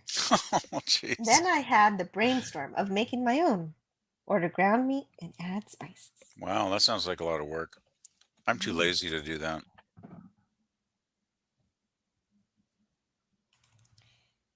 And James Gaserta says my dream is reality. So you can't reach reality until you dream a dream. Oh, If- and wait, Phantom Boomer says, I like the Bare Naked Ladies. Thank you, Phantom Boomer, for being on my side on this one. He's talking about the band, by the way. Well, also a fan of Bare Naked Or he Ladies in could be general. talking about. What song Gail were as you well. singing? You know that guy who got hit in the head and then he didn't sleep for 40 years? Mhm. There's a Bare Naked Ladies song called Who Needs Sleep? And it's Ah. I think it reminds me of that incident. Great. Yeah. Edge of Time says I had $1 million. If I had $1 million, That's a I'd song do lyric. it. That's a Bare Naked Ladies. Yeah, it's one of their big hits. Big hit for them here. I don't know about the U.S., but big hit in Canada. Sean Carter says the Beast People can go longer without food, but we get a lot more cranky. How's your homework coming along, dude? We need to do some line recordings. I've been working on my Mr. Burns and Smithers. I got a bit we need to work on, Sean. Mr. Burns and Smithers. I'm looking forward to hearing those. Mm-hmm. Admiral Teak said no. Doomcock said he was considering dropping by Jill's show in so many words. Really? He's welcome anytime he wants on Tuesday. What, last Friday or last Wow. But Wednesday? yeah, on Wednesday he said he wants to show up on one of my Star Trek reviews or Cool. invite Oh, me to man. PCB. So Wow, I don't that's know. awesome. I don't know. I'm not going to get too excited about it until I get an official invite. So because he's a busy guy, we'll see what happens. James Caserta says, for people, fat people hope to divide into two and marry their other half. What, See, James I have to fight the urge to Caserta? double myself, because if that happens, the world can't handle one of me. So two would be just right out. Mhm. I think you need a transporter to make that happen. Oh, don't tempt me. Gorilla's Random Thought says some experts are suggesting that if you're under 45 today, you will live hundreds of years because medical technology is advancing so fast. But Tell Gorilla, that what to McDonald's. Yeah. well, yeah. Thing with these predictions is they're often not accurate, because I can remember back in like the 70s, I had a granddad that, had cancer, and, they were saying, oh, any day now there'll be a cure for cancer. And it's like, nope, that didn't happen. We're still working on that one. So, these predictions are often fallible, I think. Like the rapture. Well, yeah, that's every so many years they say that's going to happen too, and so far it doesn't seem like it has. So Edge of Time says, I don't want to live forever, especially not uploaded into a computer. Shot into space. You never Well, know; it might come Legion? back as. Yeah, I was about to say it might come back and go. Do we require the master? We require communication. you That's know, fun. As long as I could find as long as I could find a William Decker, then I'd be Mhm. okay with you that. know, the whole idea of having your consciousness uploaded into a computer program is to basically preserve your mind, your personality, your thoughts. Like that's a fascinating concept because I could see that actually happening in the next 20 years or so. Well, the And issue with uploading an imprint of your consciousness to the computer is that really you? Are you going oh, to maybe you're a is replicant, it yeah. going to be seamless in your transference of sense of self? I'm Or is it just gonna be saying a though, double? if that's your only option, Tony, like I would be willing to, even if it was just to help No, the experimental only research. option that I can see, at least for those that aren't spiritual, is learn how to become a lucid dreamer and learn how to make your eternity out of the last 11 minutes of your mind state. You can live multiple lives in your dreams. I've done it already. I've lived multiple lives in my dreams, and that's like just overnight. Anyway, I wanted to say that if there was a possibility to upload your thoughts into some kind of AI program, Mhm. that would preserve you in a sense, even after you had passed on physically.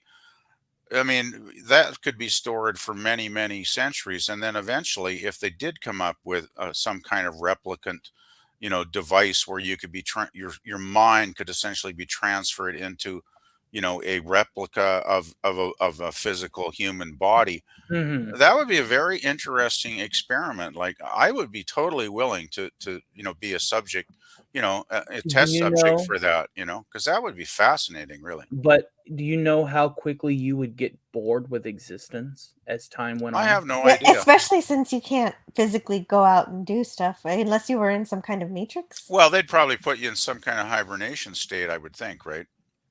And DJ then they Ronnie could, G, you then got the they right could, idea. then they could reawaken your program, and Oh my a god. century or two from now, when they had the AI, when they had the replicant technology, and they could, download your mind into the replicant, and I just think it would be interesting. I don't know.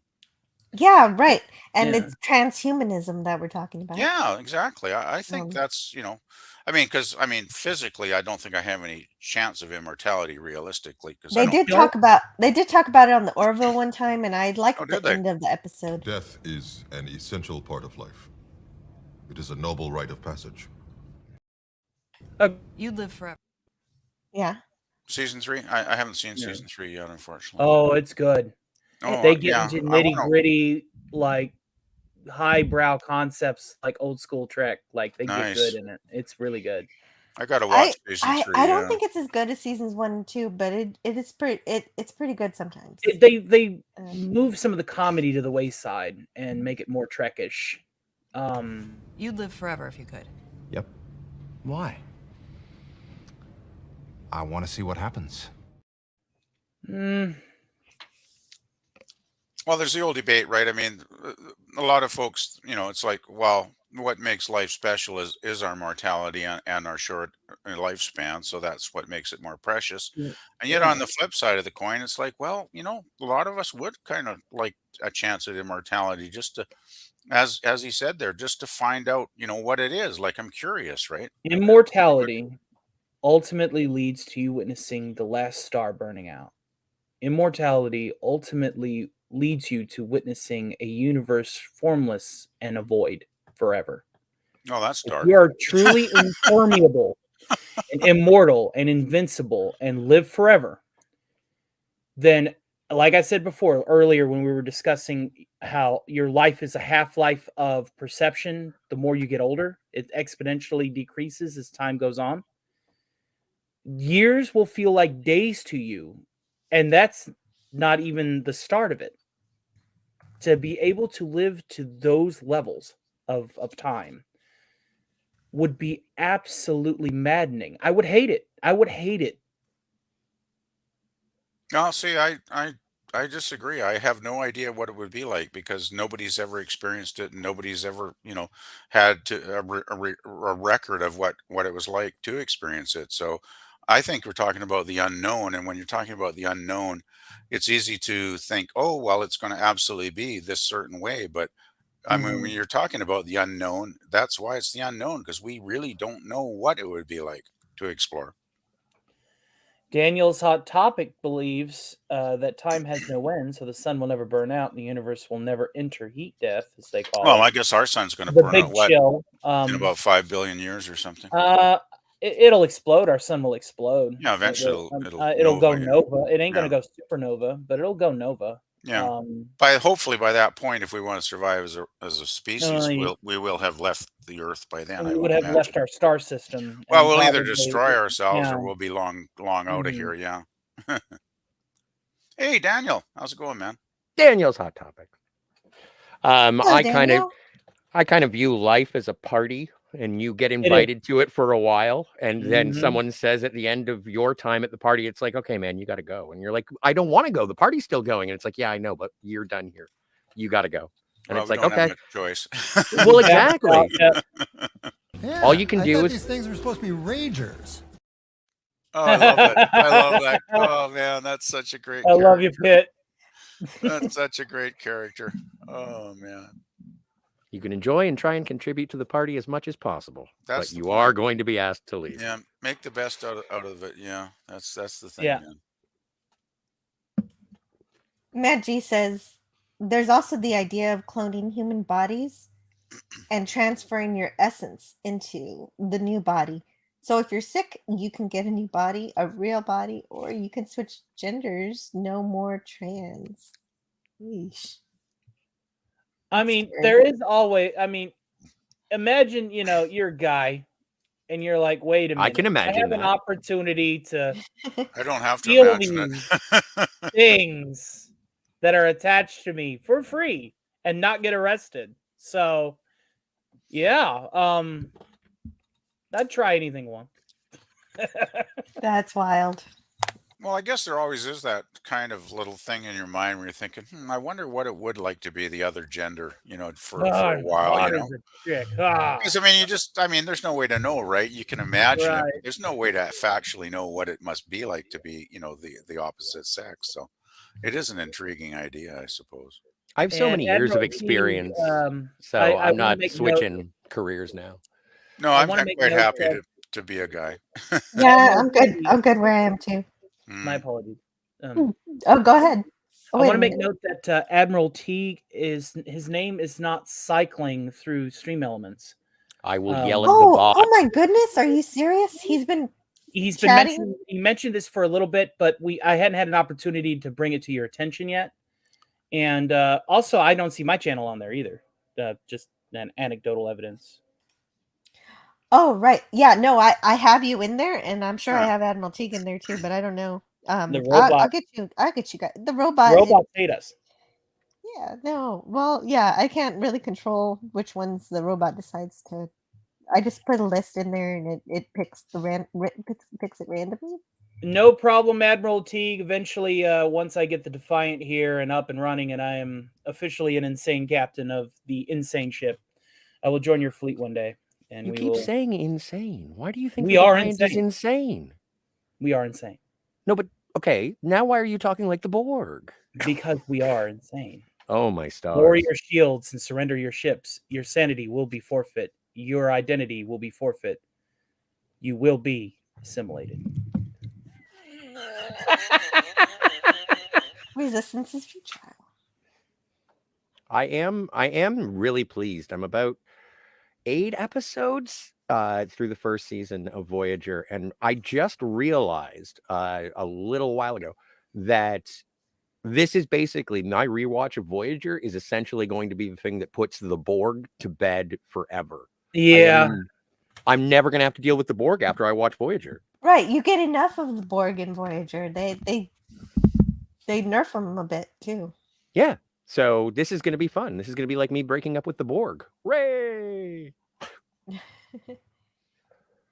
And that's how the series ends too. So it'll be the perfect ending for them for you. Yeah. I'm looking forward to it. Breaking Up with the Borg. That sounds like a sitcom. One of my It's my One of my fourth studio favorite- album. Borg heavy Star Trek installments is Invasion for the PlayStation 1. Just because of the ability to fly into a Borg cube, shoot a reactor, and pop it like a Death Star. That stuff's so funny. That was a good game too. It's a great game. Sounds good. You've never played Invasion PvP? Holy hell, moly. I- Watch a playthrough on YouTube. Just watch a long play on YouTube. Enjoy it. I never got Well, I'm into putting gaming too much. links in. It's something I've never explored much, I gotta say. So They got Dorn to reprise his role as Worf, who is your commanding Oh. officer for a fleet of starfighters. It's that really sounds awesome. great. Yeah, Wow. yeah. What's the name of that game? Invasion for the PlayStation 1. Invasion, okay. Oh my god. Yeah, I never had a game console. I was kind of a little too old and off to college by the time the whole gaming thing took off. So I just never got around to really, getting into it. But yeah, that sounds really, really fun. Yeah. Mm-hmm. Oh, Mark Hark. Well, yeah, I need to play all the games too. Honestly, that is the way that I can get good Star Trek is to play the games. They're very good. I have a couple of discs I can copy and send to you if you have trouble finding copies of your own. Yeah. No, I just need recommendations, and I can figure things out. You're Yeah, saying- Liz. What? I just want to use a 20-year-old piece of technology called a laser burner. They It makes me feel young again. God. Yeah, I still have Okay. one of those on my desktop here. I want to be able to take my Sharpie and go Star Trek Elite Force on a CD-ROM again. Please give me that pleasure. Well, I'm not going to stop you. Mark Harkness says, anybody remember Stone Trek? It was easier for the USS magnetized to cross space because everything was so much closer together back then. Barney. Stone Trek? I think he's being creative and clever. Mm-hmm. I'm picturing Fred Flintstone and Barney Rubble Yeah, as that's the captain and science officer. On this That'd be episode fun, of actually. Star Trek. Barney, where'd you take my fruity pebbles, Barney? Oh, just across the street, Fred. But that's the Delta Quadrant. You don't want to go there. And Wilma's a communications officer, I guess. Wilma, hailing frequencies open. And then she literally has like a little prehistoric critter on a hamster wheel power Of up course, the hailing of screen, course. you know. And they already have Q in the Great Gazoo. True. Oh, yes. Oh, wow. This is actually shaping up to be a kind of an interesting concept. Canadian Spider-Man. Your picture for the hashtag masks out for DVD is probably the best one on that list. Thank you, sir. Oh, is he here? Yeah. Wow. Canadian Spider-Man, Hey, you were the Spidey's back. first. Yeah, you were the first person to comment on my stream. Hello. Hell to you, James Caserta, Phantom Boomer. Welcome to you both. Thanks for being here. And good morning, early bird. Ahoy, handsome devil. DJ Ronnie G says, I just started playing Star Trek Encounters for PS2. You start the game flying, the NX-01. That's dope, Cap- DJ. Captain Yes. Horta. Ooh.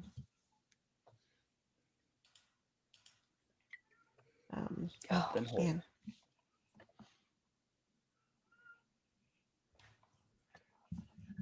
There's so many chats. I gotta let's see. Mhm. Dalek451 says, since it was the end of the month, the theme of today's stream was, how has March been for you?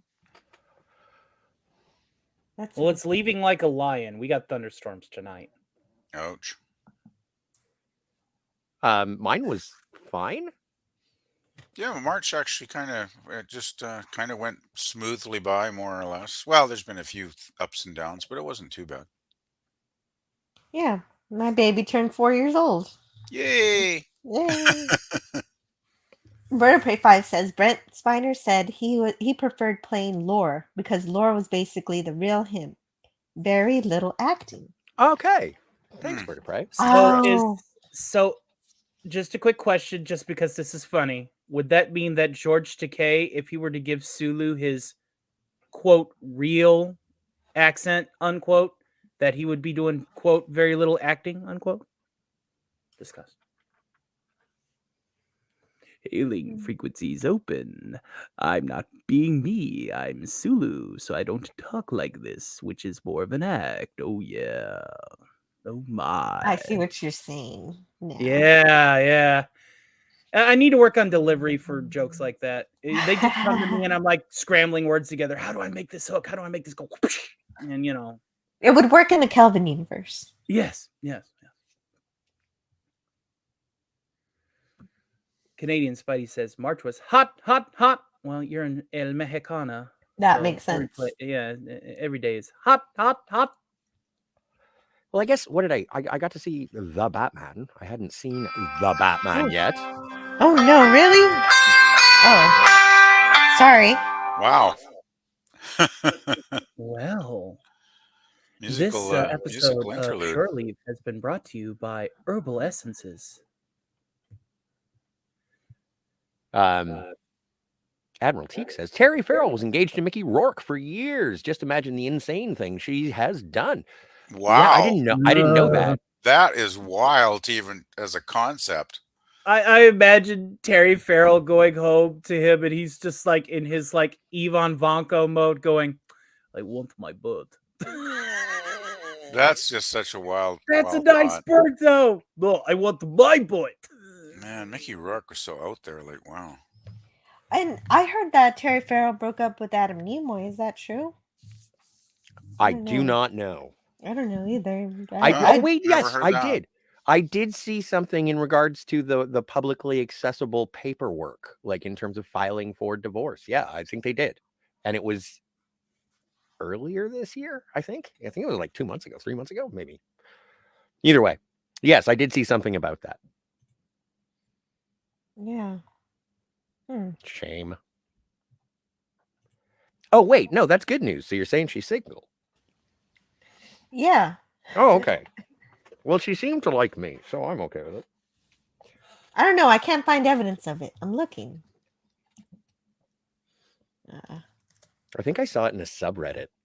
Subreddit. Oh, see, you can't really trust a subreddit. They looked like official documents. I don't know. I didn't investigate it any further. I'm not doing correspondence. Most Redditors are also Photoshop guys. They can make anything look official. Yeah, that's right. I don't see any official evidence that they've split. So until I do, I'll say they're still together. Yeah, never believe everything you read or hear is always good advice. Always take everything with a grain of salt, you know.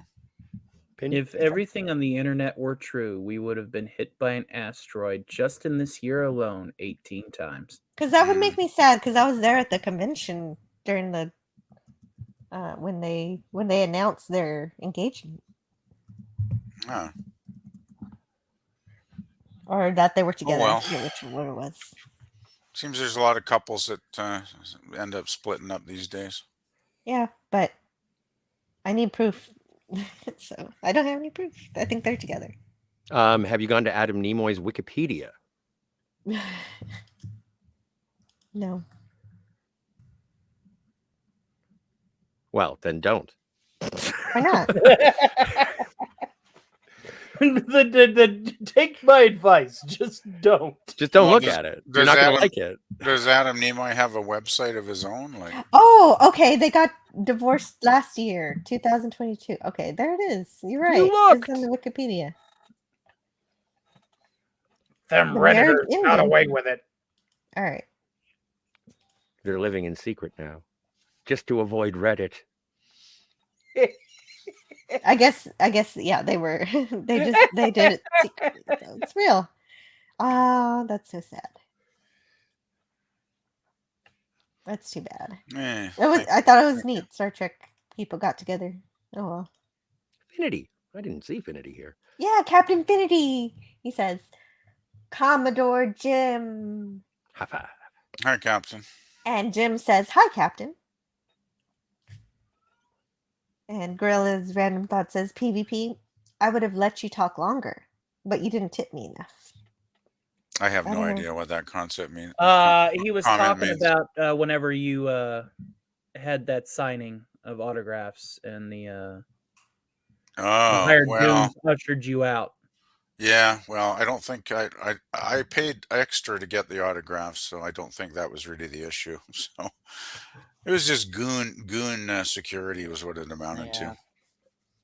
Kind of like the same goon security that made sure that I didn't get to troll Kevin Smith for my first official YouTube. Ah, right. Oh yeah, you Exactly. said you were going to Exactly. do that. Yeah. and it Yeah, didn't he was pan surrounded out. by a wall of solid meat. Nothing was Yeah. going to get done. Yeah. You don't have much chance when you're up against that. It's like, oh, Right. well, you know. He knew what was going on. He's like, He knew. Yeah, he was prepared. coming down here to Kentucky, and people are going to talk to me about He-Man. I need hired goons. Yeah. Yeah. Sad, but true. Yeah. Sorry that didn't pan out for you. It's fine. I'll Like, get I'm a- him one day, Gadget. No, Next time, Gadget. Next time. The thing is, He got the cat too. The thing is, Jill, even though it was not a great moment, you know, when I didn't get to talk to my heroes, it was still great to actually meet them, and you know, to be like, you know, 5 feet or 6 feet away or whatever from Nimoy and Shatner in Yeah, real that's life. yeah, me It's too. a Well, moment I'll never forget. You know. I'll always remember that too. And I Yeah. had a photo. I had a photo op with Shatner, and we didn't Oh, really talk wow. or anything. But Did you get a photo with him? Wow, yeah, I did that's at awesome. the 50th Star Trek convention in Las Vegas, Oh, and that's cool. a lot of people have difficulty with getting a smile out of him, but I didn't have that problem because I had a 3-year-old who was dancing on the table, and that Oh, made there him you laugh. go. There you go. So my 3-year-old made him laugh. That's awesome. Excellent. That's Aw. a fun story, Jill. Cool. Hmm. But I do want to read from Matt G. He says, "Yes, thank you for the kind words. She passed in 2022. Oh, just recent. Yeah, no, this is a very recent thing. I remember being there for the Frolics when Doomcock show when he sent a chat about it. When it But happened. yeah, when it happened. But an uplifting story from 2016. Christina died for a minute and woke up, and the doctors didn't know how she did it. She somehow Wolverined out of it." Snickety snicked. Wow. Hail to Lord Thoth entering the chat. Oh, hello, Lord Thoth, security officer on the Clobburn Times channel. Ahoy, Lord Thoth. Hey, Lord Thoth. Great to see you. James Caserta says Major winked at me. Yeah, I would have loved to meet Major Bear. I wish I would have gotten into this whole thing sooner to see some of more of the original cast. I did also get to see Uhura, and actually this picture right here, my avatar, comes from my photo with Uhura, my family photo that I had Oh, with nice. Nichelle Oh, Nichols, wow. obviously. With Cool. Nichelle Nichols. Wow. Wow. And you know what? My kid was just entertaining all of these old actors because she wanted to babysit him. She wanted to take him home. And I was like, okay. And that was the last time I saw my child. That was the last time. Well, who says no to Nichelle Nichols? But right. Cool. Are you my real mommy now? No, usually I don't take that very well when people say that. But for her, I said yes. Yeah, I actually had a chance to go to a convention in Vancouver where Nichelle appeared, and I just never made it to the convention, which I totally regret to this day because I could have gone, and I guess other stuff came up, and I just never made it over there, and it was like, oh damn, I regret that so much because I'm sure she was probably signing autographs for all the fans, and it would have been great to meet her. Mm-hmm. Yeah, and no, she's really nice. Also, there were more than one occasion where I saw her. She was being wheeled down the hallway, and I could wave at her, and she waved back at me, and that was it. Yeah, she seemed like a very nice lady. Admiral Teague says, "Of course, Starfleet Academy is a retasked idea that they filtered through Gossip Girl. These people do not indulge original ideas. They imitate and subvert, much like evil corrupts and destroys." Well, I have no doubt that this particular show is going to be bad. Yeah. There's nothing to indicate that it's going to be any good, so we don't have to bother with it. Right. That's the good part about it. Seriously, I mean, I want to we say hello to avoid the the corporeal enemy life ship. form. We avoid the enemy ship, and we because it's obviously in the neutral zone. Okay, so we're just gonna leave it alone. Let it do its thing. As long as it's not crossing into our borders, it's fine. Right. Exactly. Well, it's not fine because we're not getting real Star Trek until Secret No, Hideout yeah. I mean, when you goes hate watch away. it, when you engage with it, it Right. only gets stronger. Correct. We can grumble until the cows come home, but at the end of the day, that's the fuel to their fire now. They're using it to propagate and to consider it a marginal success because of streaming revenue just from hate watching and stuff like that. Which, again, if we all did it, that's why I think people like Doomcock and Admiral Teague and stuff, they're going through it to let everybody else know that, hey, don't do this. Don't go through this. Yeah, don't waste your time with this. Yeah, so if we keep it to a bare minimum of who's going to stand in front of that, well, for lack of a better word, that garbage, then it's the best case scenario that we can have at the given time. Logically. Mm-hmm.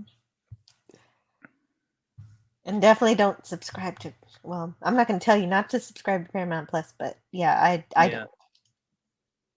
James Cassera says she waved and winked at me and I crumbled. Oh, Major, oh man. I would too. Oh, and Mr. Brown Alliance likes fake bacon. He says it's okay. Oh, it tastes like smoky bacon chips.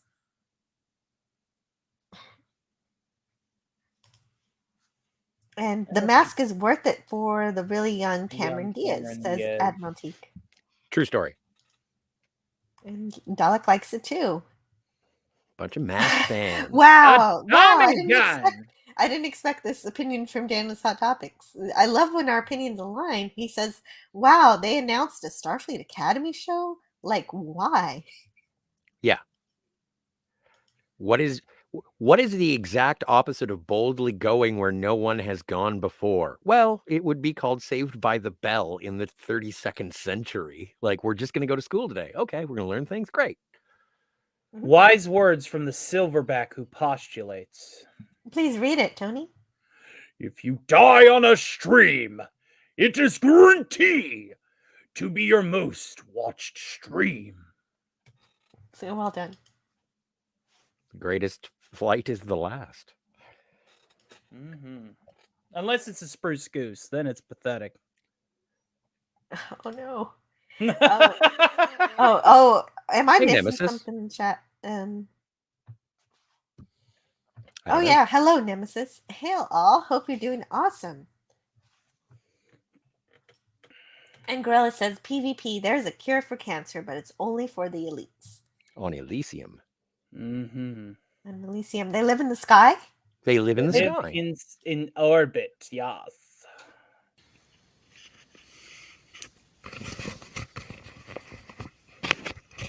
Uh-oh. We have awakened the Pleasant Valley Picker. Notice now as Yeah. he rustles in his habitat. Had that to he take a quick has break there. points to make. DJ Ronnie G says, whenever I listen to an audiobook about lucid dreaming before bed, I tend to wake up remembering more of my dreams. I am also now better able to control my ability to fly in dreams. It's always disappointing, man. When you're flying. Crack the code to lucid dreaming, and it is a code. The first thing I did, and I think this is something, I mean, anybody who does lucid dreaming, they're probably going to spend the first 2 weeks just boinking every hot actress that they admire. I boinked Scarlett Johansson for 2 weeks straight in my dreams. Then that got boring, and I started doing cool stuff. But yeah, it's a euphoric feeling being able to just like produce, direct, and act in your own show whenever you go to bed. Interesting. Do things you'd never do in real life. Yep. That's what I do when I read. But Yeah. It's very similar to when you do read. It's your mind's eye, it's your imagination manifesting images as you intake information. It's on the same wavelength of that. Edge of Time says Captain Infinity is like YouTube's Mr. Nimbus, Everyone deserves a nemesis. And Nemesis of Eden says, what people want is a continuation of memories. When they speak of immortality, if I told you that you could live forever, but I'd have to factory reset you every 200 years, most people wouldn't want it. I am Bender. Please insert girder. Oh yeah, and Futurama's coming back at some point. When I'm does that happen? so scared for that Are they're you going to scared? ruin my show. I Ugh. love that show too. It's great science fiction. I just hope they keep the science fiction. Oh, Is there any indication that they won't, or is it using the same it's because writers? it's under Hulu's direction and not Fox 56, not Fox News. Oh, Not Fox okay. 56. Was It's- Matt Groening still attached to it? I don't know. I thought he was more hands off. I thought it was Who's writing for it primarily then? I thought it was David X. Cohen was the I co-creator. thought it was David. Yeah, David X. Cohen was like the direct writing influence. Then that's the question. And That that's what is- we're hoping. Question that we need to answer. Okay, I'm gonna find out. I have to know what's happening with the new Futurama. Canadian Spider-Man asks, psilocybin before bed. Yes and no. Microdosing can assist you as you're training to become a lucid dreamer, but it is not required. Psilocybin. What timestamp is that one? It's a more recent timestamp. Still, actually, he asked magic mushrooms at Right here. 307. Thank you. And I wanted to just say psilocybin because it's less YouTube. Oh my God, you're saying bad words, but you know. Psilocybin. That's fine. I can say psilocybin all the time. Yeah. All the time. In magic mushrooms, I don't care either. Okay. Well, I'm just being considerate for your channel analytics. Thank you. Nazi. What did you call me? You Russian pig dog? No, I was pointing No, just off see- camera. You guys can't see. I was pointing. See, but I just don't want to follow along with the 1984 kind of Or the the Orwellian dictation of what we the- can and can't see. I don't like it. Demolition Man. Oh, we can only talk in jingles. We're I gotta get all some Taco Bell. oh my god. Yeah. We're all adults here. We can talk about any topic almost. And speaking of any topic, have any of you guys heard about some of the stuff being said about a possible Firefly reboot? Like, Oh, Emperor, please. No. No, no, no, no, no, no. it's no, like no, I no, keep no. hearing these rumors every once in a while for Mm-mm. years now, and I heard something that Nathan Fillion was willing to sign back on as Malcolm, you know. But it's like, oh man, this seems like a really bad idea. You know, Probably is. I'm sure they'd screw it up, right? You know. Admiral Teague, looks like the robot finally threw my channel into rotation. Now we're waiting on yours. Well, Jill threw your links in the chat a little while ago, yes. So Yeah, I don't did. got any I comment on wasn't- that then? I'm providing feedback to the robot's randomizer. Well, and going back to the Firefly reboot, there are two things. First thing, I just recently got like the series and the movie on Blu-ray, and I watched. Have you them all. watched it? Yeah, and it was great. It was really good to revisit. I had Great seen show. and I had seen the show once before, and I'd seen the movie, and so I Right. like it. It's Mhm. fine by itself. It I doesn't think- need yeah. expansion. Yeah, I'm And then quite the- content with what we've got, you know, of the original stuff, right? Like I watched the series when it was actually airing on Fox, and they totally screwed it up. You know, I mean, the legendary showing everything out of order, showing the pilot last, not even showing some of, you know, the last few episodes at all. You know, until we finally got to see them on the DVD box set. And it's like, yeah, I'm quite content with the way they wrapped it up in the movie, Scotty. So yeah, Mhm.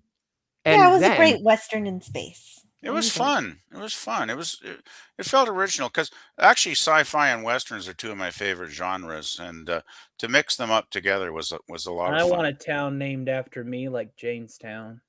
Exactly, Jamestown. That was a great episode. That was such fun. my favorite episode.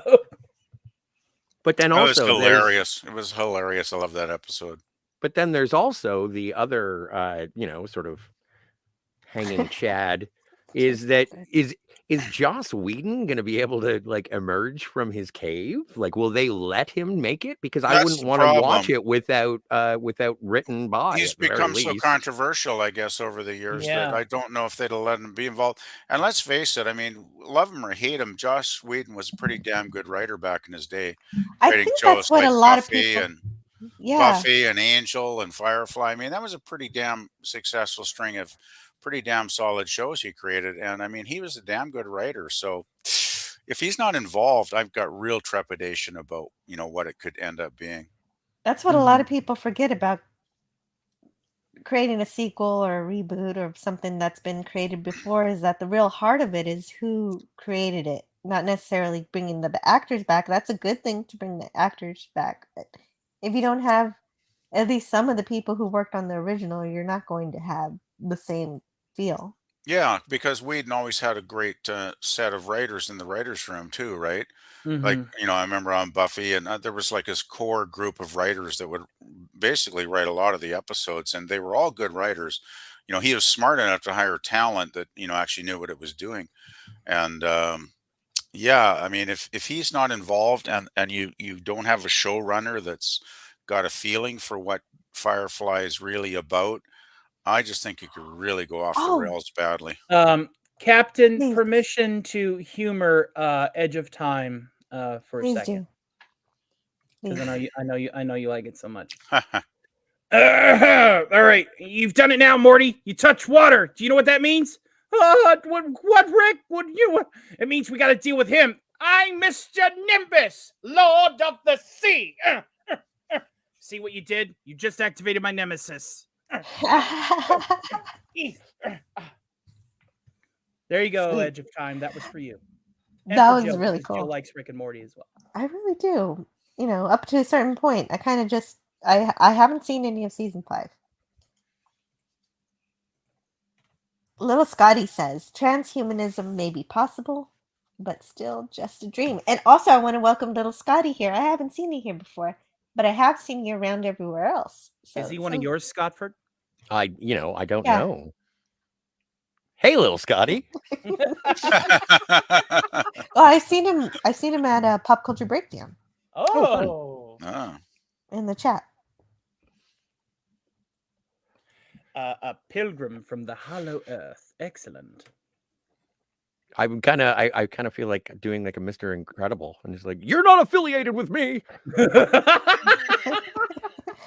but I don't know because Scotty could be awesome. He Yeah. could, well, I think he is. I'm pretty sure. All Scotties are He's got pretty the right awesome. name. Well, if he comes at you for child support, you know that you're probably related, Scotty. That's true. I have a fez you can borrow if that's the case. Exactly. Well, as long as you're not trying to, as long as you're satiated with pizza and beer and not trying to destroy the universe, then you're Mhm. okay. Yeah, pizza and beer is good. It's either that or the negative zone to you. You get to hang out with Zod and everybody else there. Oh. Phantom zone, not the negative zone. My God. Phantom Boomer says, "How do you guys find time to game? I can't." Well, 3 hours a day after a 10-hour shift, I either do two things. One, I'll get on Fallout and game for a little bit, or two, I'll work slowly on scripts for my videos or songs for my streams. Oh, that's a good priority. Cool. Well, and yeah, that's the thing. Is it okay? So here's what I do. I eventually get to a point in my month or week or day, and I've given up on the rest of the world. And then I also put in Fallout. I enjoy playing the Diamond City Radio, wandering around and being really ingenious. And, I go and I talk to people. Or sometimes, just sometimes, I play Grand Theft Auto and I obey traffic lights and go shopping. I love obeying traffic laws. It's just so relaxing. You just just flip through the radio stations. That's the thing. Good soundtracks on Hey, my video games. I got a mod idea for you because I shameless plug. I actually wrote for a couple of the DJs for the Old World Radio mod when I worked with Brandon for a little bit. Oh, cool. And yeah, so I have all these files of all of these old public domain jazzy tunes and stuff, and you could say that my voices also show up from time to time. That's awesome, man. And the yeah, music yeah. is my jam. And if your voice interrupts, that would be a pleasant surprise. That would be a pleasant surprise, wouldn't it? So these are like radio shows, like DJ shows with music, and Not to brag, but you know, I kind of have a Bobcat channel. okay, I haven't. How do you share that? What is I that? haven't seen this. Well, I'd have to get with him first because it's still his stuff. Because the last time Oh, that right, any okay. collaboration happened, a little backstory: he worked with another guy, and then they had a falling out, and there was two mods that split from it. There was Atomic Radio, and which then became an app. There's an app that I need to recommend you to download too. That plays all these old world tunes as well. Well, you know, as I wonder if radio I've mods. actually heard it because I Yeah, used to install mods to listen to little radio shows that would have little stories in them. Some of the best mods are radio mods, especially if they like are in-universe radio mods. Just adds Yes. more depth to the core IP of the game. Yes, I installed one that had little stories that did go along with the time and music from the same artists that are already in the soundtrack. But yeah, the DJ of Adam Katz Radio, the voice actress, does Rowdy. She does this perfect Rowdy impersonation. And I wrote the lines for that entire station for Adam Katz Radio. I wrote the script for the DJ. Cool. Yeah. I need to see. I need to check that out. I haven't played Fallout 4 in a while. I did get through the main game and some of what comes after. I rescued Kiri, and now I'm afraid to break up with her. You don't have to break up with her. You just But I dump feel her. responsible. She's so innocent wandering the Commonwealth. Yeah, I want to ask you something, but let me go ahead and it's almost time for me to leave, so I'm bringing out my Okay. best material before I go. Okay. Great. Go for it. So, do you feel like this, Scotty? Whenever you have to explain to her things as you would a child. What do you mean, monsieur? I am so quiet and want to know. Why is there so much devastation? Is it a bomb? A booby trap? Tell me! There Doesn't is a not. captain know every bolt, every weld on his ship? There is not enough information, monsieur. Saris versus Curie, only on Shore Leave. That's a Rule 34 waiting to happen. Oh God. What? It's an alien and a robot. It's not even against humanity. Oh, did you do the quest that gets her a synth body? Yeah. Yeah. Yeah, she's a synth. She's a person now. Jim asks, "Say Tony, can you do a Ferengi invitation? I would not invite Ferengi into Stark Industries because I would end up losing all of my stock. As for an impersonation, let me work on that."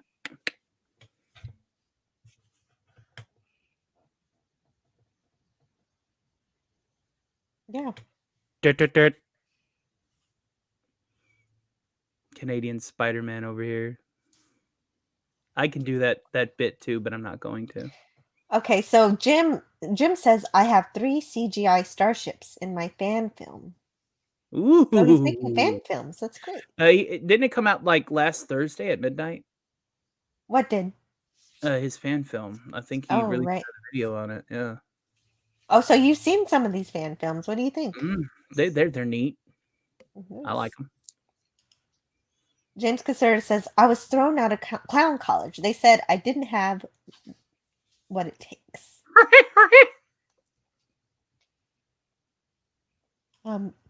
Sean Carter says Elite Force and Elite Force 2 were so good. Yes, they were.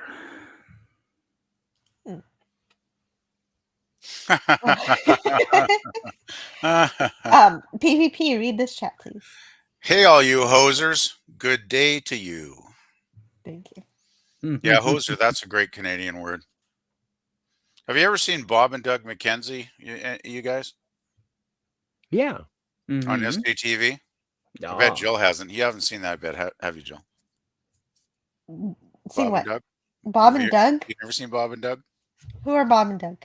There are a couple of characters on the old SCTV comedy series that was produced in Alberta. I think it was Edmonton where they taped that show way back when, and it was one of the best bits. It was basically Bob and Doug were like a couple of guys who, you know, wearing Mackinaws and drinking beer, and they were just, well, basically they were a couple of hosers, and I'll have to look up a clip for that and see if I can find it. Give me a minute here, and I'll see if I can find something there, Jill. I'm sure I can. Delightful. Oh, and Anyway, Nancy continue on. says, my girlfriend believed in past lives. I hope she has regenerated by now. I also hope that for her. Okay, I'm going to put the Wikipedia page about them in the private chat, just so you can take a peek at it here. Righto. Just give me a second, and that should do it. So that'll give you some background info on them. Oh, it's for real. Mac Harkness says it was a Flash cartoon someone did, imagining Star Trek as if it was a Flintstone series. Oh. And So- Tony helped us imagine it. Yeah, I was like, wait a minute. I mean, Stone Trek would be a Flintstones bit. I was like, I've never seen it, so I'm hey. gonna go look at it later. Oh, I got to see that. That Yeah, me sounds too. awesome. Wow. Do you have a link? We could just search it. Yeah, that's what I'm doing. I know. I recently was on a stream where people complained about, hey, quit asking for a link, just search it. You're a big person. I'm like, okay. I am. I'm the biggest. Mommy. Wow. You're only the biggest, Scotty, until we use words like polyp. Oh, dude, yeah, it's a whole series. It's by Jonathan Lane. Oh, wow, look at that. I don't know if that's it, but That's awesome looking. Oh my God, that looks great. There we go. I guess we found it. This is I don't awesome. know. Of course, I got George that shit would Jetson be on in there. the hailing screen. Yeah. Oh, this is fabulous. A wooden enterprise. That's so good. 2000 TBC, A Space Odyssey. Wow. Oh, I've got to Space see Odyssey. this. Can we Wow. get a link to this? I need to watch this. See, No, we I don't just know how talked to. I about love I just want to look at the pictures. I just love seeing Fred. I can as Kirk. imagine. I can imagine That's so the launch good. protocols for that ship. You know, just a big freaking slingshot. You know, yeah, we had 4 successful attempts. I mean, 5 failed attempts, but only 1 successful launch. So That's so this is a excellent. memory to the first 4 crews. This is fabulous.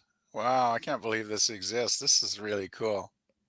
Sean Carter says the Flintstone cigarette commercials need to come back. Lucky Yeah. Strikes need to come I back. love the flavor of a good Winston cigarette.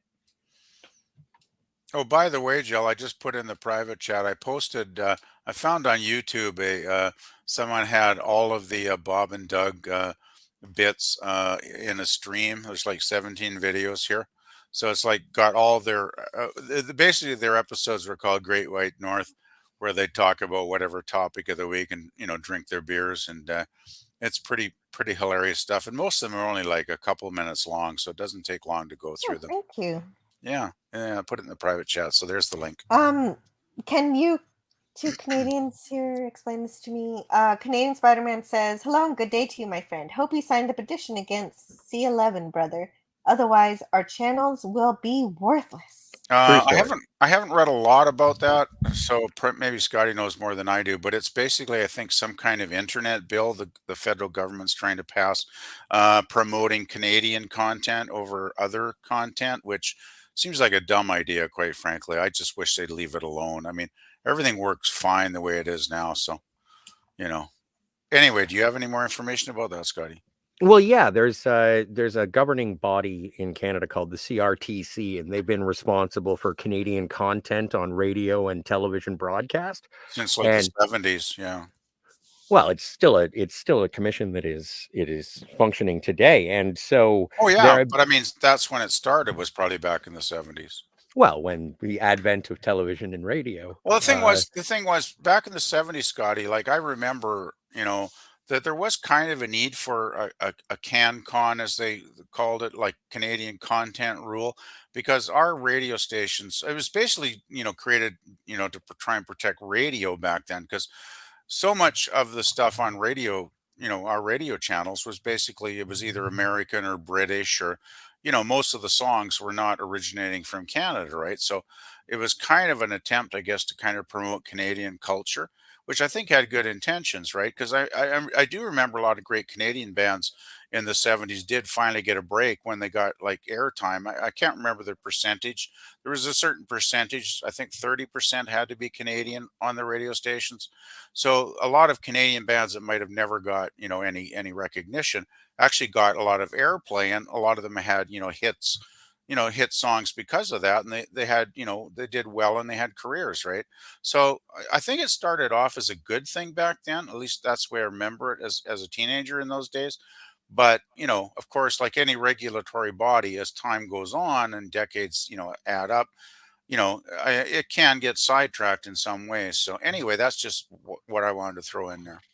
Well, and yeah, that's completely accurate. And the thing is that, as you said, with the bureaucracy continuing, there has been an alteration as to what exactly Canadian content is. So some of those big bands that you're talking about, or actors or television shows, they're not considered Canadian content, even if they are Canadian citizens, because the businesses that, like, their record distributors or movie distributors are American-based companies. And so even the Canadian content is not considered as such. However, we flash forward in terms of the legislation that is just being passed and what Canadian Spider-Man was asking about. Bill C-11 is an attempt to incorporate the internet into those regulatory protections, but also would limit where Canadians would be able to get their news. It would have to be exclusively from Canadian news agencies, which is sort of being it is a difficult situation because a lot of the broadcasts are directly funded by the government themselves, and then are isolationist. But yeah, in terms of, well, and just with, wow, that's terrible to hear that and you with- guys they're going to police the internet so that you can only see Canadian broadcast. No, I don't think it's no. I don't think they can do that. it's a censorship bill. Yes, I don't think they'll prevent us from watching your channel, Jill. I can't see it going that far. But yeah, I just think it's a dumb idea, basically. But they are It's not going to. But actually, I think you go. They're going to. I think they're probably going to debate it to death, and I think there's enough opposition to it where hopefully it won't pass, or if it does pass, it just did. Did it's it gone really? back to the yes. Okay, well, as I say, I'm not up to date on this thing. Well, I know, and then I was going to up to date Go for it. Great. And so, yeah, it was passed yesterday without debate by, as ordered by the Liberal Party. It's going back to the Senate to possibly be amended, but if it is not amended, then it is going to be enacted as law, and we will see more regulation. Hopefully, the Senate, which sometimes is the voice of reason, will put some amendments in there. I'm hoping. That's so weird. You That's guys why we have the pass your Senate, bills? right? You guys pass your bills before adding amendments to them? That seems backwards. It's the parliamentary system, Jill. Not here. We do all the amendments first. Well, no, you don't have a parliamentary system. Oh, right. No, we have legislation. Yeah, you guys have a different form of democracy than we do. We have a pseudo democracy puppeted by. Well, yeah, it's supposed to be a republic. Well, you have it, and we have a constitutional monarchy. Like we're still beholden to the throne. I'm going to put it. I just put the Canadian content from Wikipedia page in there, Jill, if you want to read up on it. Yes. Would you like to read about broadcasting regulations from Canada? Hey, I know Jill's got Actually, I'm eating some soup. Oh, I know Jill likes to read, and she's got a curiosity about things, so I'm sure she will take a look at it. Hey, I just want to give Jill some background. If she wants to read it, that's good. That's good. Yeah, no, thank you. I definitely am concerned for you guys. That's not a good thing. Yeah, I hope it's not going to screw things up, because if it screws things up here on YouTube, I'm going to be quite annoyed, because I just love being on all of the channels, that I hang out on here. So they better not screw this up. Man, government, I don't know. what is it with government? Get it together. Like, leave Get it things together, Canada, alone, guys. If it's working, just leave it alone. Right? If if it don't need to be fixed, don't fix it. I think it's Yeah. the worst thing when politicians get into technology because they have no idea what the hell they're doing. It's a series of tubes. It really actually is a series of tubes. I have the book. It's by Andrew Bloom. It's called A Journey to the Center of the Internet. And I still need to read it. But I guess maybe. But yes, Canadian Spider-Man, I did sign the petition. Yeah. Oh, I'll read this book someday and tell you about how the internet There's really a is. reason why Canadian Spider-Man is now our Mexican Canadian. He's down there in Mexico, even though he still slings syrup too. Exactly. That is the point. And Mexican Canadian. I think he's actually becoming a summer Mexican. He's going to winter Mexican rather. So anytime it's going to be winter in Canada, he's going to Mexico, is what I hear. Mexican Canadians. Gorilla's Random Thought says he has to go back to the shit show, so I guess he had to go back to work about half an hour ago. And Canadian Spider-Man's saying happy birthday to my 4-year-old. Yes. Yay. That was fun. Good luck, She's great. Gorilla. I hear kitty cats meowing. And a meow, meow, meow, and a meow, meow, meow. Phantom Boomer says March was cold, cold, cold, and wet, wet, wet. Mm-hmm. Oh dear. Canadian Spider-Man says, of course she did. Seems to be going around the feminine universe these days. A big case of the grass is greener? Who knows? Oh, right. You think, well, I don't know who started the divorce, so I can't. Start the fire. Right. Who started the fire? I have no idea. There's no details. Nor Terry am I Farrell. asking for them. Terry Farrell came home one day and said that she really liked the character played by Sonequa Martin Green. Can't remember the name of the character. And Adam Nimoy said, "Get out." No, because that's actually from a recent interview that was done with Terry Farrell and Nana Visitor and Nana Cole Visitor. That's who I was thinking of. Cole Meany and Nana Visitor. Yes. See, and but it was there's a really also good interview. In terms of the contrast of Star Trek actors, though, when if I were to approach Cole Meany and start asking Star Trek questions, I would expect him to roll his eyes at me. Like, he wants me to ask things about Under Siege or I don't know, when he was in Far and Away. I would rather talk to Cole Meany about anything but Star Trek.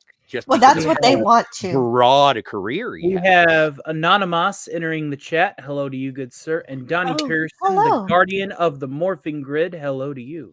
Anonymous. Hello, Anonymous, and hello to Donnie Pearson. Morphonominal.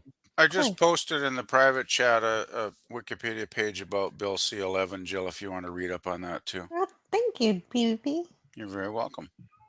So Canadian Spider-Man says, hey, if you like talking about Spock's children, then please consider subscribing to this channel and hitting the notification bell. Did I miss a conversation about Spock's children? Well, in the Adam chat, Nimoy. it was mostly centered in the chat. But... No, Adam Nimoy is Spock's children. Adam. Of course. No, I was thinking of that time in Star Trek 3. Oh, with Saavik, right? Yeah, Saavik. So I was thinking in universe, and we were talking in real life, of course. Socks children? But it was really cute. I love that picture of Adam Nimoy when he was a little kid and he had Spock ears on the set in a little uniform. Beaming aboard Stream Elements in their warp engine room. Mm-hmm. Shutting down warp coil. Hey, Nerdporial, it's good to see you. And I've been liking your recaps on the episodes. Mm-hmm. Nerdporial makes amazing content. Yeah, it's fun to see. It's fun to hear your recaps. I try and check them out after I watch the episode because I don't want my my opinions swayed. And it's really right hard after we do our review. Yeah, and it's just really hard. I'm not disliking it. I'm not really loving it. It's just sort of there. I am disliking it pretty hard. Okay. Like it's getting worse and worse every episode. This last episode was even worse than before. Lord Thoth says, Lady Thoth and I met Michelle at an Ottawa Comic-Con. She spent 15 minutes talking to my wife, who is a VP of communications and non-white. She ignored me. Well, she was just, happy to talk to the kindred spirit there. That sounds really great. And possibly someone who was inspired by her to go into the field she did. Magma, anti-magma, driving a dead red shirt counter.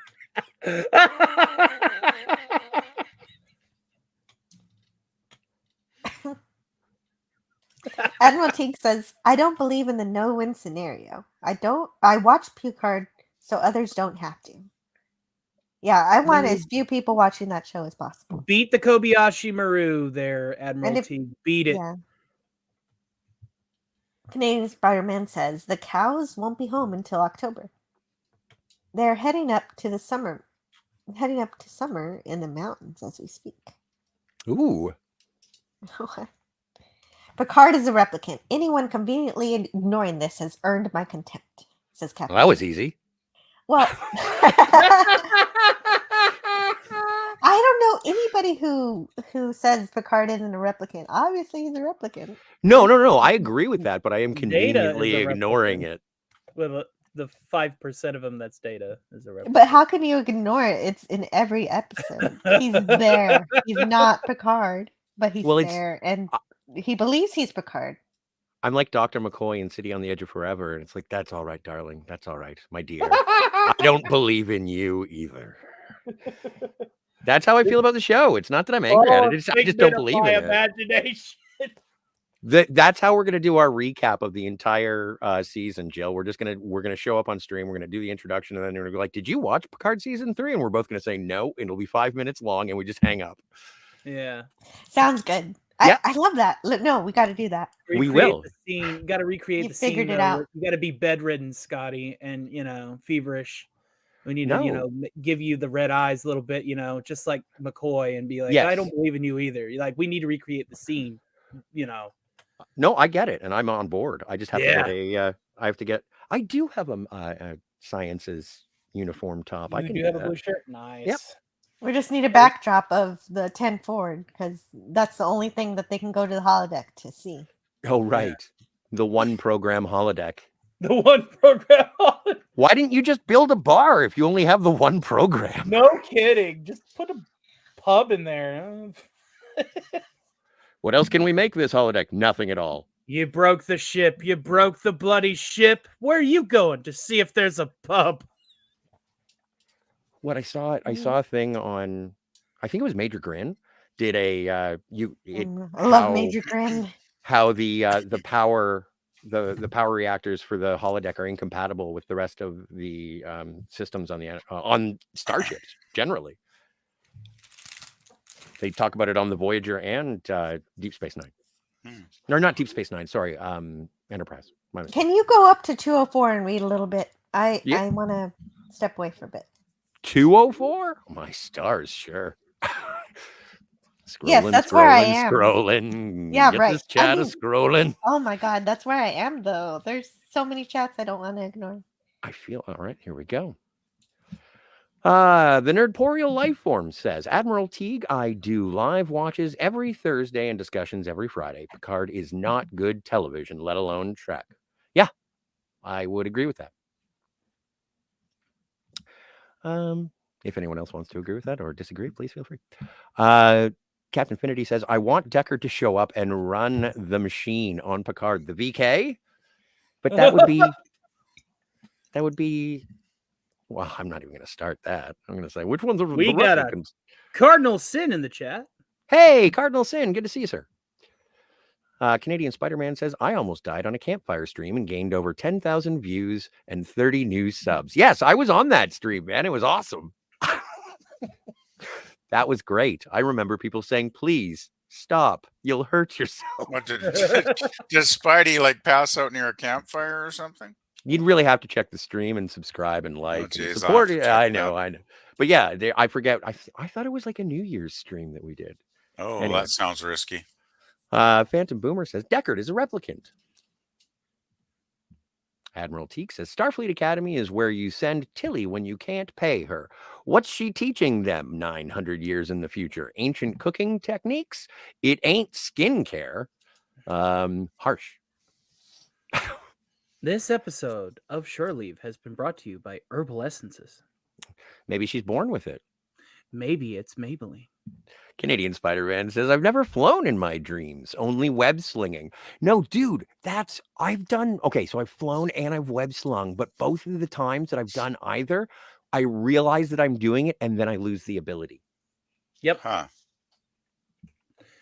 That is the final hurdle to becoming a true lucid dreamer, is realizing you're doing it and then maintaining control over your subconscious to continue to the follow through.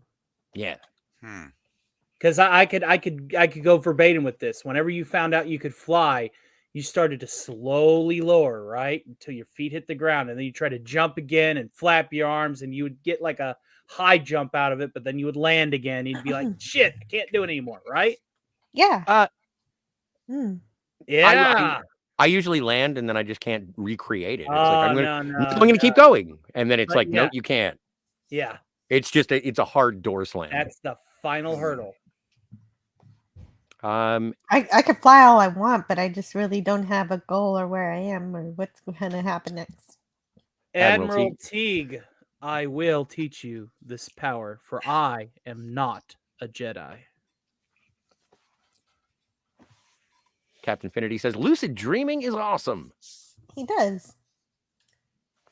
And he also says, everyone watching Picard Season 3 needs to write a letter of apology to Roy Batty.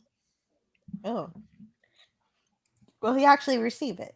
I would like to be pen pals. Well, pen pals. Wow, I haven't heard that phrase in a long time. Holy hell. That takes me back. Wow. I actually used to have pen pals for a while back in the 70s. Yeah, I had one in elementary school. You know what, Cardinal Sin? I'm gonna see how much I have after bills, and then I'm probably gonna hit you up on Patreon and Okay. get that on there for you. Okay, I got to do some speed reading because there's so much chat.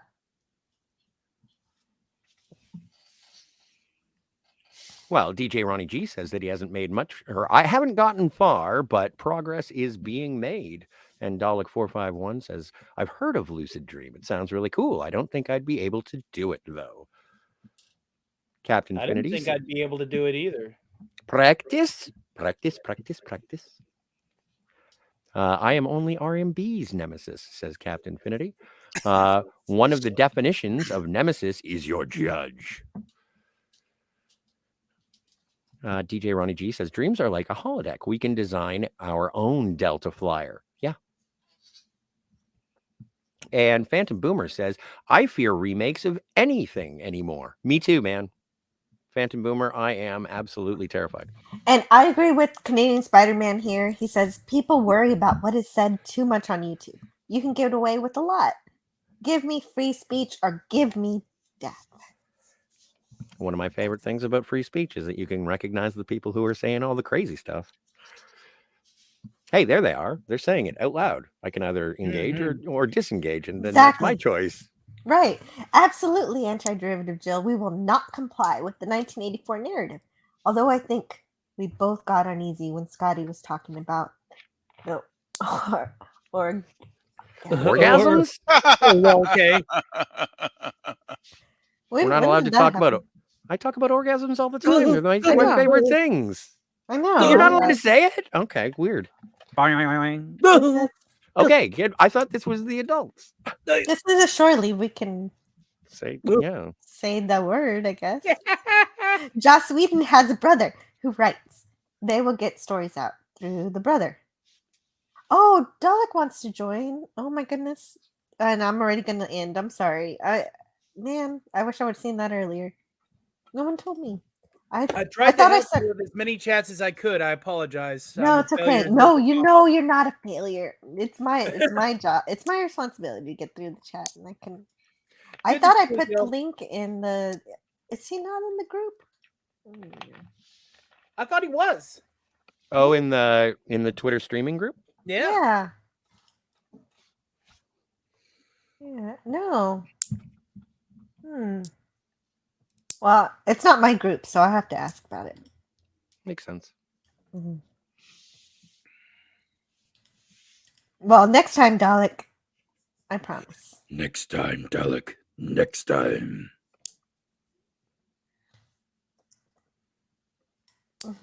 What's that clicking? Oh, sorry. I was just trimming my fingernails.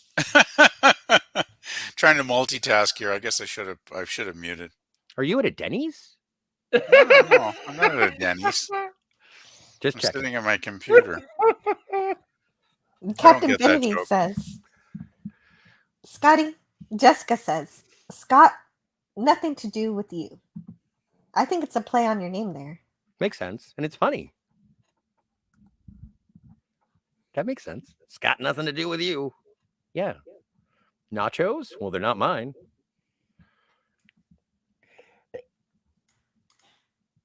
And Canadian Spider-Man Animal Teague says, that was a great line. We would get it today, but the answer would be an unironic yes. Yes, he did. Yes. Oh, and Jim has a question for you. He says, hey, Tony, can you do a friend game? Oh, you did read that one earlier, and you said you have to work on it. Okay. Trying to thin the herd for you, because I know it can get overwhelming. It is.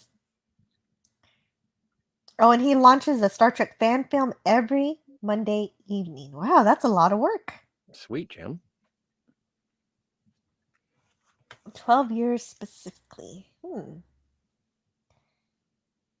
see. Take it easy, Gil. Oh, See you, and Cardinal. see you later, Cardinal Sin. We'll probably see you at the Frolics. I'll be late. I'm going to play cards here in a little bit, and by Yeah, the time see I you, get home, Cardinal. it's like 11 o'clock. So it'll be halfway through the Frolics. Great. Let me see here. Let me see. What? Did you respond to all of Cardinal Sin's chats? Most of them. Gonna go play the drums. See you later, all. Have fun, Cardinal Sin. Have a great time playing the drums. I was going to make a Todd Rundgren joke, but it seems too easy. Oh, that means you have a drum set. That's great. That's right. You sent me a picture of it a long time ago. I remember now. As the boarding party from Admiral Teague has entered the Stream Elements starship, we find that there is intel for you. We got super chat for $1. Shatner smiled from Stream Elements. Ooh, delicious.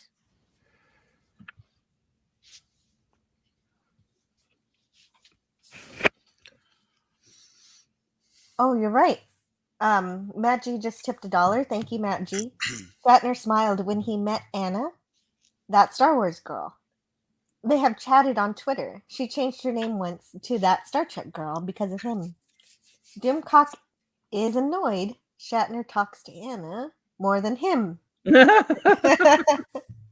Well, yeah, I do remember that time that Dimcock actually got blocked by Shatner, but everybody Oh, he's so nuts. That's to crazy. unblock. And I think it was like there was some kind of charity or something. I forget what it was. She was the Star Trek girl for a while. She was, yeah, she was. Yeah. I was so happy to see that, and then she changed back, obviously. Yeah.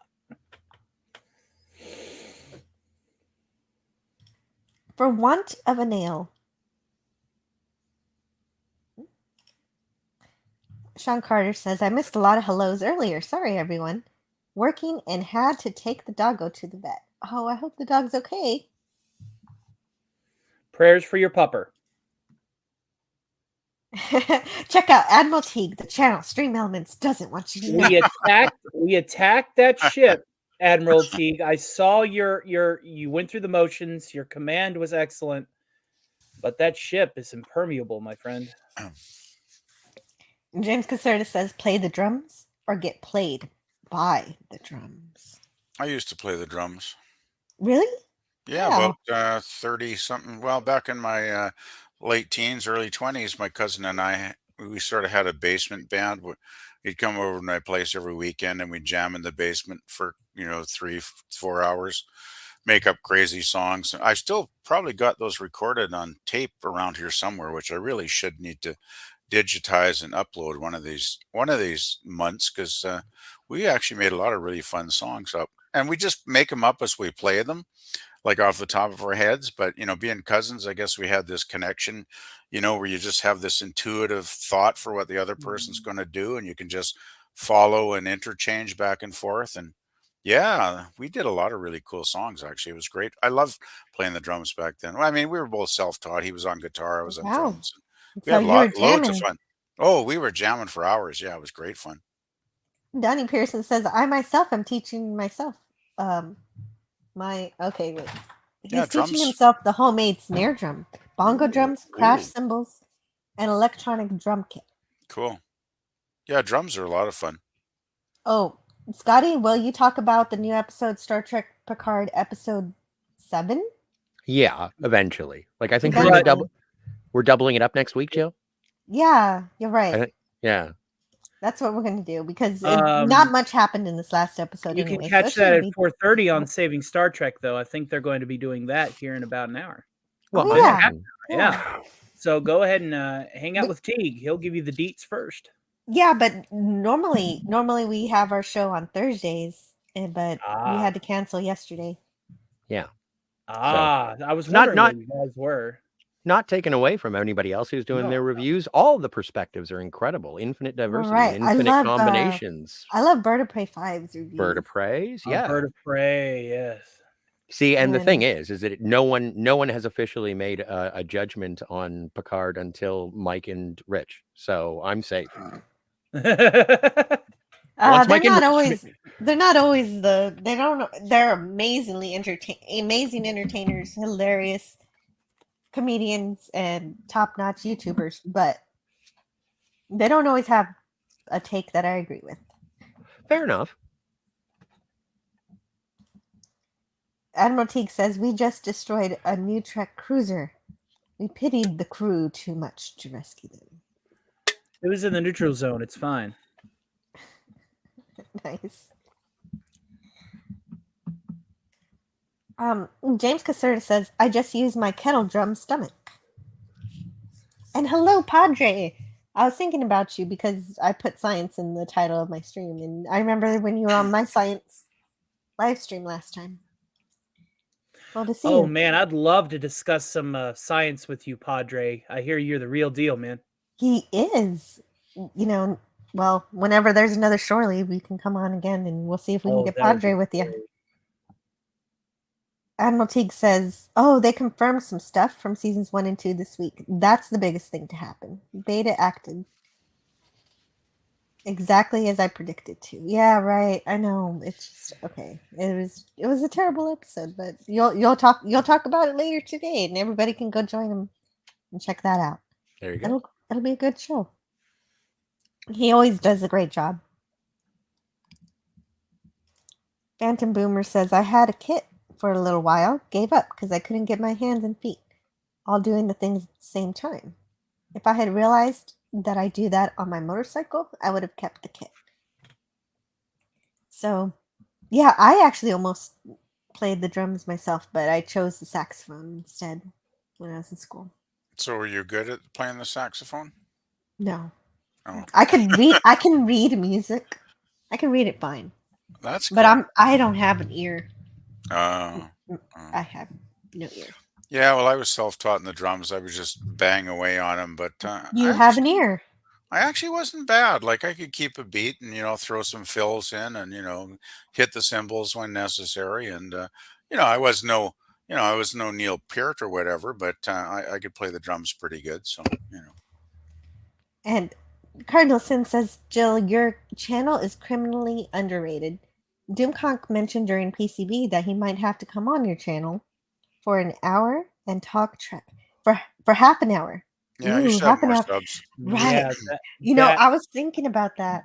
if I do have Doomcock on my show and he only has 30 minutes, I'm gonna have to cut the synopsis of the episode to like 10 minutes so we Yeah. can actually cater around to the time that he has, and then we can go back and cover any points we missed after he's gone. Because I would love to know exactly when he's showing up so I could make sure that the show, is good for him. I think it would be amazing for you and Doomcock to have a conversation. That'd That'd be be awesome. Yeah, and I'd be excited for you to be there with me. What? No. This is a table that I would not be able to join. Why not? Because you're on my Star Trek show. But it would be important to No, you. but my show is you and pop culture being on that show together, and Yeah, that no, the you're correct messing with the answer is dynamic of my show if you're not there. Well, is, thank you. Like, you are the co-host, Scottford. He's going to not worry about that. It's just if it's too cluttered of a table, like myself and PvP and Well, right, four guest max. Yeah, you'd have to be there. your core co-hosts could be there, and it would be fun. I never make it to the Tuesday streams anyway because I always got to work, so that's no worries here. I watch those streams on my way to work. It's one of the only streams I catch live. I'm always working by then. I usually start work about half an hour before Jill's stream begins, so I never get a chance to watch it when it's live. But if I were, I need my crew. Admiral Teague says, yeah, he's got rank on me. Yeah, he promoted you to Admiral. Right. And Phantom Boomer says, recommending the great CD. Bear McCreary's So Say We All concert. Music he wrote for Battlestar Galactica's reboot. Great percussion. Nice. Cool. Well, speaking of percussion, I just put a thing in the private chat to the Wikipedia page for my favorite drummer of all time, Jill, if you want to check him out. And, okay. Dalek says, and again, what group, Jill? What group are we talking about? The one where you were you dropped the link for being on the show, on the panel, and so I guess he doesn't have access to that link. Oh right. I've got to. Oh yeah, I've got to do some communication officer stuff for that. I'll get back to you, Dalek. Like I said, Matt G. Hey, Matt G. I don't know. I'll start my own group if I have to. Okay. Oh, damn. We'll start our own casino. With blackjack and hookers. I don't know why he said that, because Deep Space Nine does have blackjack in it. That's actually the one thing I want to ask Doomcock is, like, you get a piece of the planet to be your governed, like, county or state. I want the moon because I want a casino up there with blackjack and hookers. I need to get on the horn with them. It's like, you can keep the planet. I just want the moon. Well, I was wondering, even when he becomes ruler of Earth, is he going to extend that to the universe? Remember the Conqueror's Curse. You can never have enough. There's always the next quest to obtain. Right. Oh. PvP sending me links. Yeah, I just put a drum solo that Neil Peart played live. I wish I could play it. I can't play it. Yeah, it's just under 9 minutes, and it's absolutely incredible. Like Rush. Well, he's a lot of fans refer to him as the drummer that a lot of drummers loved because he was that good. And I mean, I love a lot of drummers like John Bonham. I got a joke for Teague. Keith Moon, but this guy was like at the top level. I got to do it while the hook's fresh. So does that mean that when Doomcock takes over the world, you'll be the King of Queens? Because he's from Queen. The King of Queens. Hey, show reference. I'll see myself out. Wayne's World is a ripoff of Bob and Doug in some ways. It says Admiral Teague. Oh, I didn't know that. I like Wayne's World. I mean, they're all Canadians involved in those projects, so I guess I could kind of see the influence, actually. And in Wayne's World, Garth makes a phaser. True. Yeah, Wayne's World is pretty funny. Party on, Garth. Party on, Wayne. We're not worthy. So where does my tower Uh. fall into that, Admiral Teague? Or am I just gonna have to put sublight engines underneath it and take it to the moon with me? Well, is it a mobile building? I'm Iron Man. I can make any building mobile. James And Caserta says space-worthy. Oh, neat. Space worthy. Anything can fly. James Caserta says I own the universe. Oh. Okay, well I'll have to ask you about that later. Admiral Teague says percussion is the cheapest way to do a soundtrack. Oh my goodness, it's 3:00. I gotta go. Oh no. Yeah. Oh my It's god. about that time, I guess. Yeah. Here's Hot Topics. You come bringing the news of the apocalypse in my chat at the end of my show. I'm not going to read that. I'm just kidding. Daniel's Hot Topic says Star Trek Section 31 to be announced on April 5th. But for now, we have the Starfleet Academy show. I hope you're not correct. But thank Well, you you for keep sharing. announcing shows that I have no interest in watching, Mhm. so that's fine. I just will ignore them. Oh, Bob and Doug were also on Public Access Radio. Let's see. Did I mention that Cardinal Sin Challenge coins are here? Cardinal Sin Challenge coins. They're here already? Here's a link to the new Cardinal Sin Challenge coins on Patreon. Wow, way to go.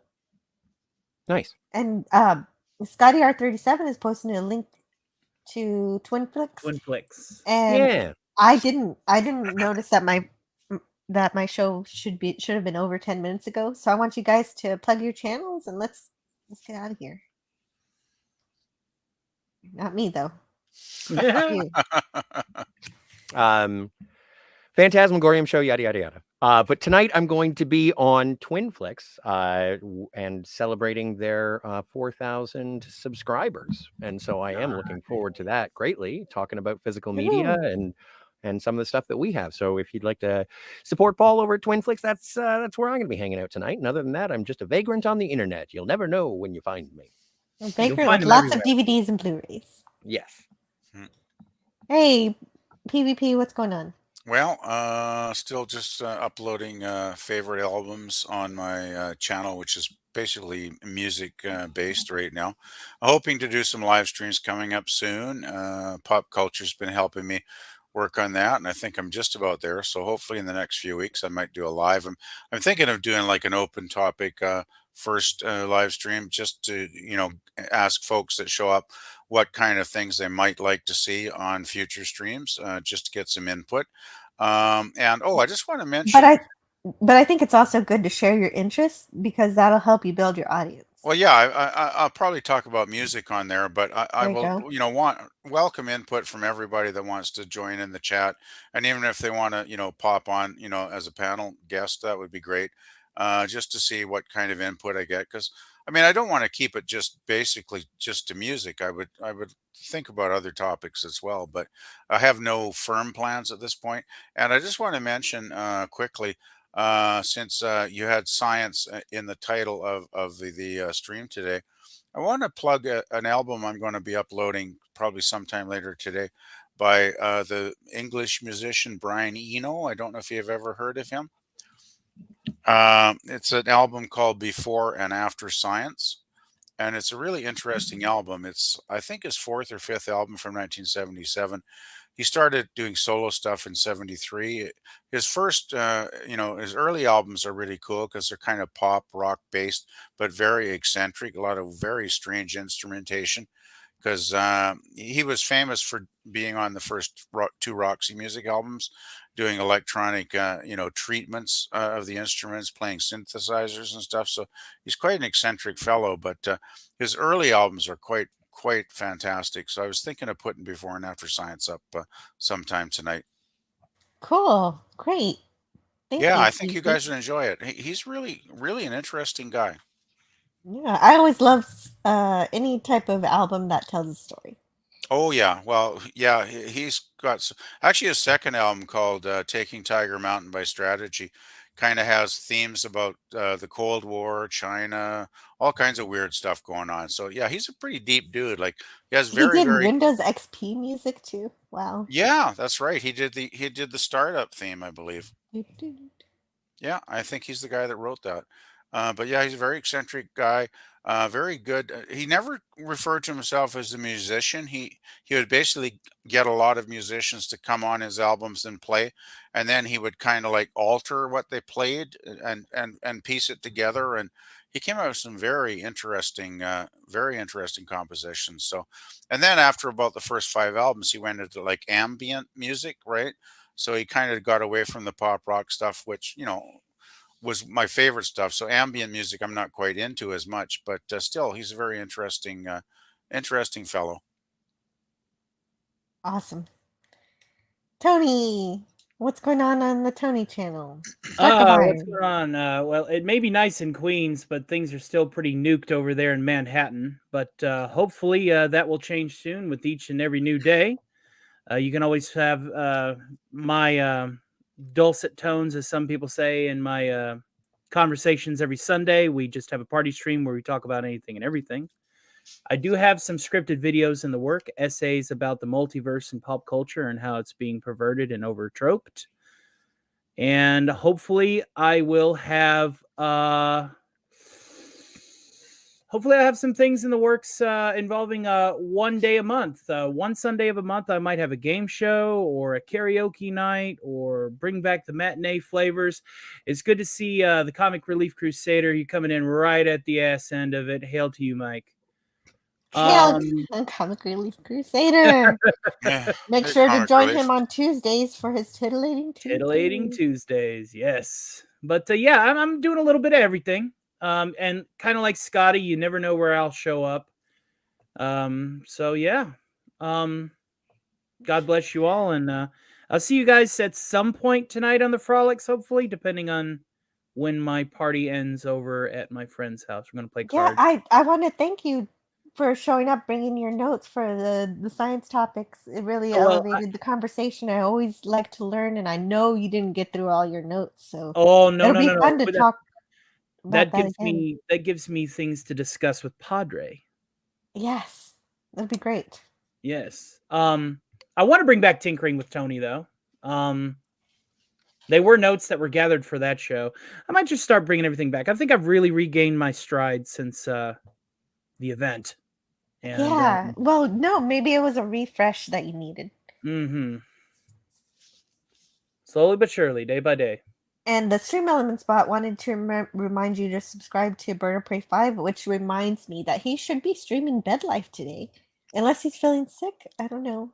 I think I heard that he might not be feeling well. In which case, let me see if he's streaming.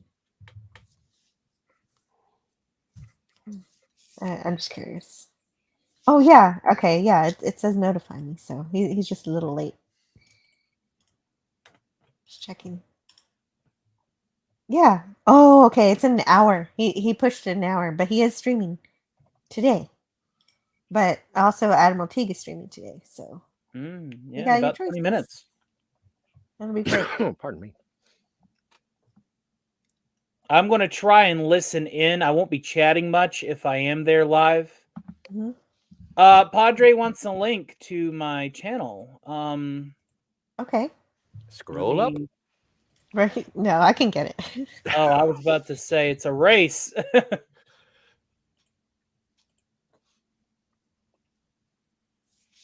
Did you get it first? I always get it first. I'm a wrench on Dimcock's channel.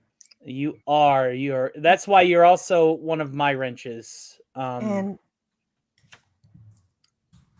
yeah, I do need to update it to say Stark of Iron, Tony. No, you can say Tony Stark. Everybody knows me as Tony. The channel name is official simply because. Okay. In case the mouse wants to get hungry, you know. I'm sorry, Padre. I was being flippant. A flippant. Oh, but he did it though. He's a smart guy. He's fun to talk to too. And he elevates conversation too. It's really And great. Padre, if you ever are in front of your mic on Sundays and have nothing better to do, feel free to jump in and join the conversation. It's an open panel. And I also want to thank Scotty R37 for bringing the color and the humor, and I'm just so happy every time you show up. Well, thank you for having me. I'm so shocked that you still let me come and play. Scotty has the jokes. I have the jokes that Scotty feels he's too good to use. So it's kind of a true. good dynamic we have. I am a snob. Yes. And I am your favorite Philistine, yes? I don't even know what that means. I thought Literally, you were a snob! I gotta look it up. Anyway, Well, yeah. Anyway, I do have to go, and Yeah. so I am gonna go. Yeah, I got to go too. I got an appointment in about an hour and 15 minutes to have my taxes done. Yay! Oh boy. Oh, I that's do going to my- be such relief when that's over with. I Believe do me. all of my taxes by hand. Yeah, My dad well, I taught me gotta- how to do taxes, and I never converted. Oh, I did them on paper, like, the paper, filing like for the last 2 years, and it drove me nuts. Last year it took me 3 days to get it right because I made so many mistakes. I had to white stuff out and do it over twice, and it's like never again. So this year I looked up online. I found Yeah, some I gotta free- go. I really gotta go. free tax Let's blow services. this. Let's blow this good Okay. shit lollipop. Let's Sounds blow- good. Bye. Thanks, Bye, everybody. everyone. I wanted to go back to one of your original questions. What was so good about what did Star Trek do right? And Andrea Kindred was, I think, the executive assistant to Gene Kuhn on the original show. And I recently got to interview her, and she said something that I think was so important. Someone asked her, what was the best thing about Star Trek? And she said, it was entertaining. So it allowed a huge number of people in to listen to new ideas and concepts. I wish some shows remembered the entertaining part. Yeah. You do need to welcome people in. Yeah, for sure. Yeah.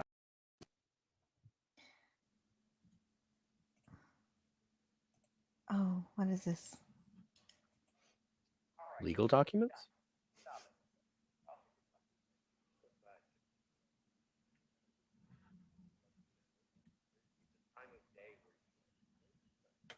We're still live. Yeah, that's true.